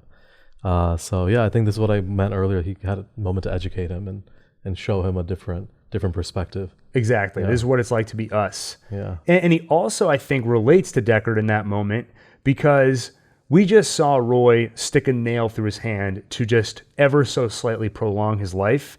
And he's seeing a similar determination to live in Deckard. Like I said, climbing up a slippery, rain-covered building, half-broken hand. Like, he is trying so hard to survive. Yeah. And I think he appreciates that and relates to it. Now, there is an almost imperceptible moment here where Deckard actually spits at Batty right before he slips and falls. If you watch the scene, if you know it's there and rewatch it, you'll see him spit at him. Okay. Kind of like an F you, I don't need your help. Yeah. And oh, wow. Then he slips, Batty catches him, lifts him up with one arm. So before we move on from that, why did Batty save him here? Because he's a fellow replicant, perhaps. Could be. I didn't know about the spitting thing, because then I would have otherwise said, okay, because he sees that Deckard has changed, right? That he's been enlightened. He's not going to kill replicants anymore. He loves another replicant. Right. That would have been my response. But knowing that he spat at him, maybe that changes. And the last thing he did before he thought he was going to die was just be a jerk. Yeah, but also I think also because he knows that he's at the end of his life. I don't think he sees any value in letting this guy die. I think his thought at that point was, if I let this man live, maybe there will be some positive change, right? With my fellow replicants. Yeah, I think it's all of the above. I think the way I initially read it was that he's come to develop some form of empathy and morality, even if he doesn't fully know how to process those things yet. I don't think he wanted to kill anymore. Yeah. And I think he wanted his final act to be something good. Sure. I think that's why he grabbed the dove. He wanted to hold on to life before he died. Symbol of peace, right? Exactly. Yeah. And then, he wanted to save sentient life before he died. And I think it also helps that he already got a taste of that revenge. He made Deckard feel what he's been feeling. Yeah. He doesn't need to kill him anymore. Yeah. And he killed his creator, right? So he's checked that box. He's done he's done enough. Now, there are many, if you look at what Ridley Scott said about it, like I said earlier, depending on which version of Ridley Scott you're talking to, 1982 Ridley Scott, 2007 Ridley Scott, he has different answers to this. So I'm going to go through 4 different answers, 2 of them from Scott, 1 from Rutger Hauer, who plays Roy Batty, and then 1 from the screenwriter. Here are all the different perspectives on why he saved his life.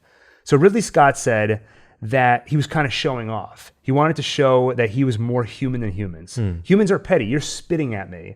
Look how good of a person I am. I could give in to the impulse to let you die, but I'm so good, I'm going to save your life. And there's also a little bit of he wanted Deckard to witness his death, because Deckard has gone through some kind of transformation. Yeah. He's realized the replicants shouldn't be treated like machines. So if he lets Deckard live, he can pass that message on. So those are kind of two things that Ridley Scott gave as an answer back in the 80s. Rutger Hauer, the actor, when they were on set, he asked Ridley Scott, why am I saving this guy? And Scott's answer at the time was, you're a 4-year-old, you act on impulse, you don't even know why you saved him. It was just an unconscious reflex. You saw someone falling, you saved him. Huh. Interesting. Hampton Fancher, the screenwriter, he says, no, that's not true. He says, I don't know why Scott said that. He says, the truth is that Roy Batty is fascinated by life. And when he sees Deckard's defiance spitting in the face of death, that defiance resonates with him. Sure. So we were saying before, he spits at him and he reads that as a kind of undignified thing. The way Fancher intended it is he actually read that spitting as spitting in the face of death. That was determination to live. So Batty appreciated that life-affirming gesture and repaid it with his generosity of saving him. And Ridley Scott, in the 2007 commentary, he agreed with that view. Okay. He pointed out, you see that moment where he spits? That's the moment where Roy decides to save him. Interesting. So we have 3 different answers from Ridley Scott. Actually 4, if you count the one we hear from Hauer secondhand. Yeah, interesting. What's your favorite explanation? Mine, I think it's a combination of so many things. Yeah. I mean, it was very fast that he saved him. Sure. So unless he decided earlier, it had to be this impulsive decision. But I do think he had to have some form of empathy that's developed over time. Definitely. I think I liked your explanation for why he killed Tyrell. He's trying to put an end to all this. Sure. And if you want to put an end to all of it, one thing you need is someone to pass on the message of why we're stopping it. Otherwise, you've got to think that just because you killed the CEO, again, that building, that's a very large building. Right. There has to be enough resources there that someone can keep it going. So you want to have one more link in that chain, which is you've got a guy out there, hopefully, singing the gospel of stop killing replicants. Yeah.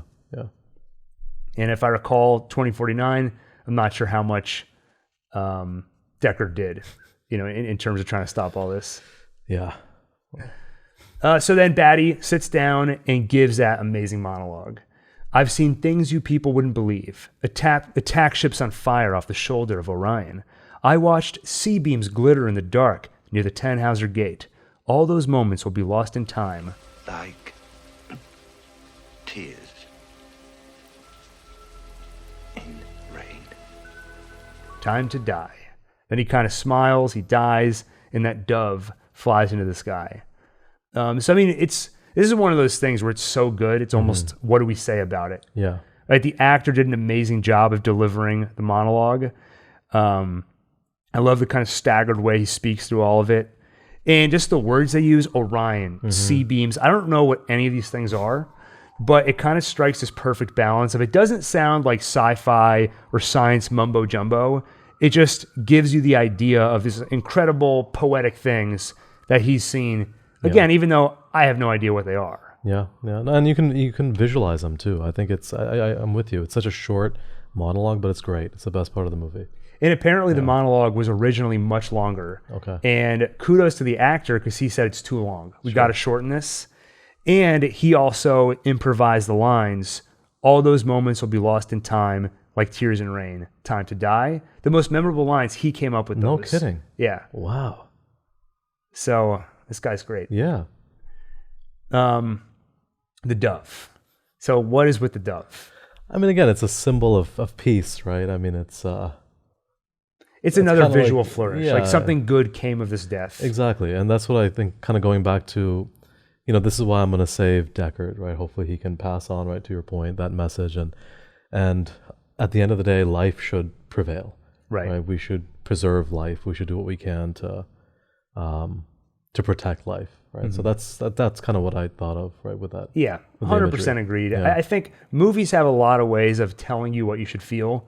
Like I've said a few times, one way is music, happy music, sad music. Another way is this kind of symbolism. So a dove, peaceful image coming from Roy, it tells you that he maybe died a good man, and something positive happened here. Yeah, and it's nice against the backdrop of the rain and the darkness, right? It's just this like little dot of white. Though if you watch the theatrical cut, when the dove flies away, inexplicably there's suddenly a bright blue sky. And that's because they were running out of time filming. Okay. And it was starting to become morning. Instead of, we got to just film this now. But they fixed it in the final cut. But this is another thing that came from the actor. He wanted to bring that dove in. It was not in the script. And his plot justification for it is that he'd been hanging out at Sebastian's home. Maybe while he was in there, he saw Sebastian has a bunch of birds. So on the way out, he wanted to hold on to some life. So he grabbed one of those birds and brought it with him. No, I like that. Then Gaff shows up. He says, "You've done a man's job, sir." Another line that people take to maybe imply he's a replicant. He's congratulating him. You did it. You did the work of a man. And he says, "I guess you're through, huh?" Deckard says, "Finished." And then before leaving, Gaff adds, "It's too bad she won't live. But then again, who does?" Deckard returns home, and I think he's worried that if Batty's time has come and he died, maybe Rachael's time has also come. Maybe Gaff went after her while Deckard was still on his way back. But he goes inside and he finds that she's still alive. And that's where we get that, "Do you love me? Do you trust me?" And she says yes to both. So the two of them leave. Deckard, again, he's being very cautious. He has his blaster out. And then as they leave, Deckard finds one last gift from Gaff, that small origami unicorn. And then Deckard, he looks at it, he kind of knowingly nods, so he seems to understand what it means, gets in the elevator with Rachael, the doors close. And that is where the movie ends. If you watch the theatrical cut, they drive off into The Shining, and the voiceover tells you that Rachael was a special replicant with no definitive lifespan, live happily ever after. Convenient. Yeah, exactly. So in the theatrical cut, the unicorn dream is not there. So really all this origami says is Gaff. It's basically Gaff telling Deckard, "I was here while you were out and I didn't kill Rachael." So it's a subtle way of saying, I'm going to let you guys go off and be together with however much time you have left. Be with your unicorn, have a happy life. Exactly. But by adding that unicorn dream, we talked about this earlier a bit already, it's a way of saying Gaff knows this intimate thought of Deckard's. How could he know it unless it was an implanted memory for a replicant? So, is Deckard a replicant? I mean, I think if we look at this movie on balance, of its from start to finish, I think, yeah, absolutely. And what does that do for the movie? Why does it even matter that he's a replicant? You know, I think it helps tell the story that, Roy and the other replicants were fighting for, which is we are human. Right? We're more human than you think. We want to do human things, basic human things, like live a long life, right? Long, happy life. We want to be able to love one another. We want to be able to feel these things and not be slaves, right? So I think Deckard being a replicant helps tell that story because he's no longer a Blade Runner. That was his function that he served, right, as a cog in the machine. He's kind of discarded that, right? And and that's all he wants he wants his own kind of freedom. To do what he wants. I 100% second what you said. I think it sort of doesn't matter if he's a replicant. All that matters is that the movie gets you to ask the question and then next ask, well, what does it matter? Because that's the important point, is that it doesn't matter. It blurs the lines between human and replicant because like we said, for all intents and purposes, they are the same. And the only difference is the label that's been put on them. So it gets you to think about what does it take to dehumanize someone. And what it takes is for society to put a label on them. Yeah, absolutely. And I think that's kind of the point. That's a way, the best sci-fi is not just a thought experiment of, this movie could be taken as a cautionary tale. If we eventually gain the ability to manufacture humans, here's some stuff we've got to be worried about and think about. But the best sci-fi is also contemporary, I think, and gets you to think about stuff relevant today. And to me, that is a very relevant point of how you take away a person's personhood. And it could be as simple as just a label. If enough people repeat it, and if society accepts it, that's what you get. Yeah, I think that's well put. Wow, so we've reached the end of the movie.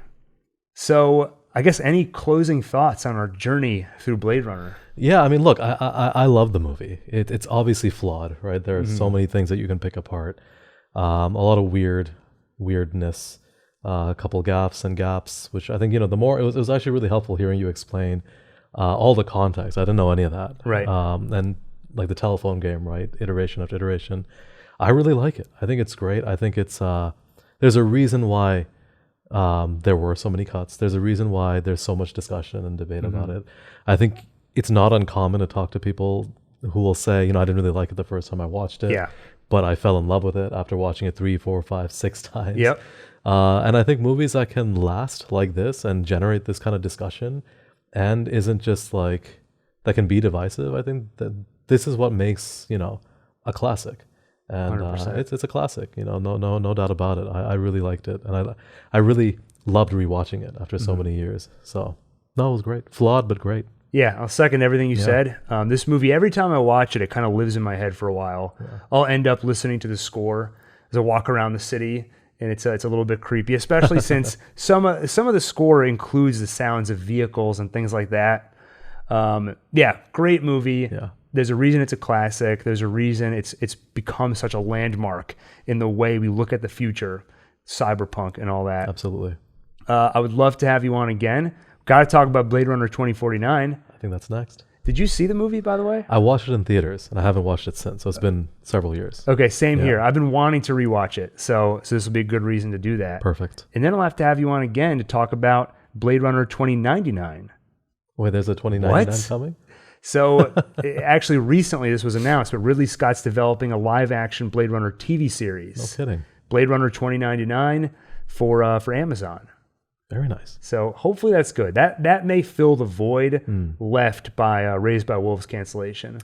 Oh, that's still so disappointing. Maybe they can decide. So there's been a lot of people have noticed the similar imagery between Raised by Wolves and Alien. Yeah. The cyborgs have white blood in both movies, in both the movie and the show. And Ridley Scott and Aaron Guzikowski have both said, it's just because I'm a fan of the Alien movies. We think alike, so it's using some similar imagery. They're not in the same universe. Sure, okay. Maybe they can change their minds, retroactively put them in the same universe, and then Blade Runner 2099 can double as a little sequel to Raised by Wolves. Yeah, it could be. I guess prequel. I forget when that show takes place. Raised by Wolves is... Yeah, when is it? I forget. Yeah, I forget. We're embarrassing ourselves in front of the fans. No, but it's a good point. But also, it wouldn't be uncommon either for Ridley Scott to change his mind. Yeah, as we've seen. So, yeah. But no, I think that sounds good. We'll do that next. Awesome. All right, so with that, you heard it here. I'll have Shehtaaz on again soon to talk about Blade Runner 2049. And my goal is for him to be a regular here. Got a lot of positive feedback about you. Raised by Wolves appearance. Well, it was. I really enjoyed the discussion today, as well as the Raised by Wolves stuff. Happy to be a regular whenever you're able to have me. Awesome. All right, so stay tuned. If you enjoyed this video, please make sure to like, subscribe, hit the bell icon for more. If you don't like to look at us and you prefer only to hear us in your ears, then you can check out the links in the description, and that'll take you over to the OneTake podcast. You can find us on any podcast app. So, with that, thank you for watching, and see you on the next OneTake.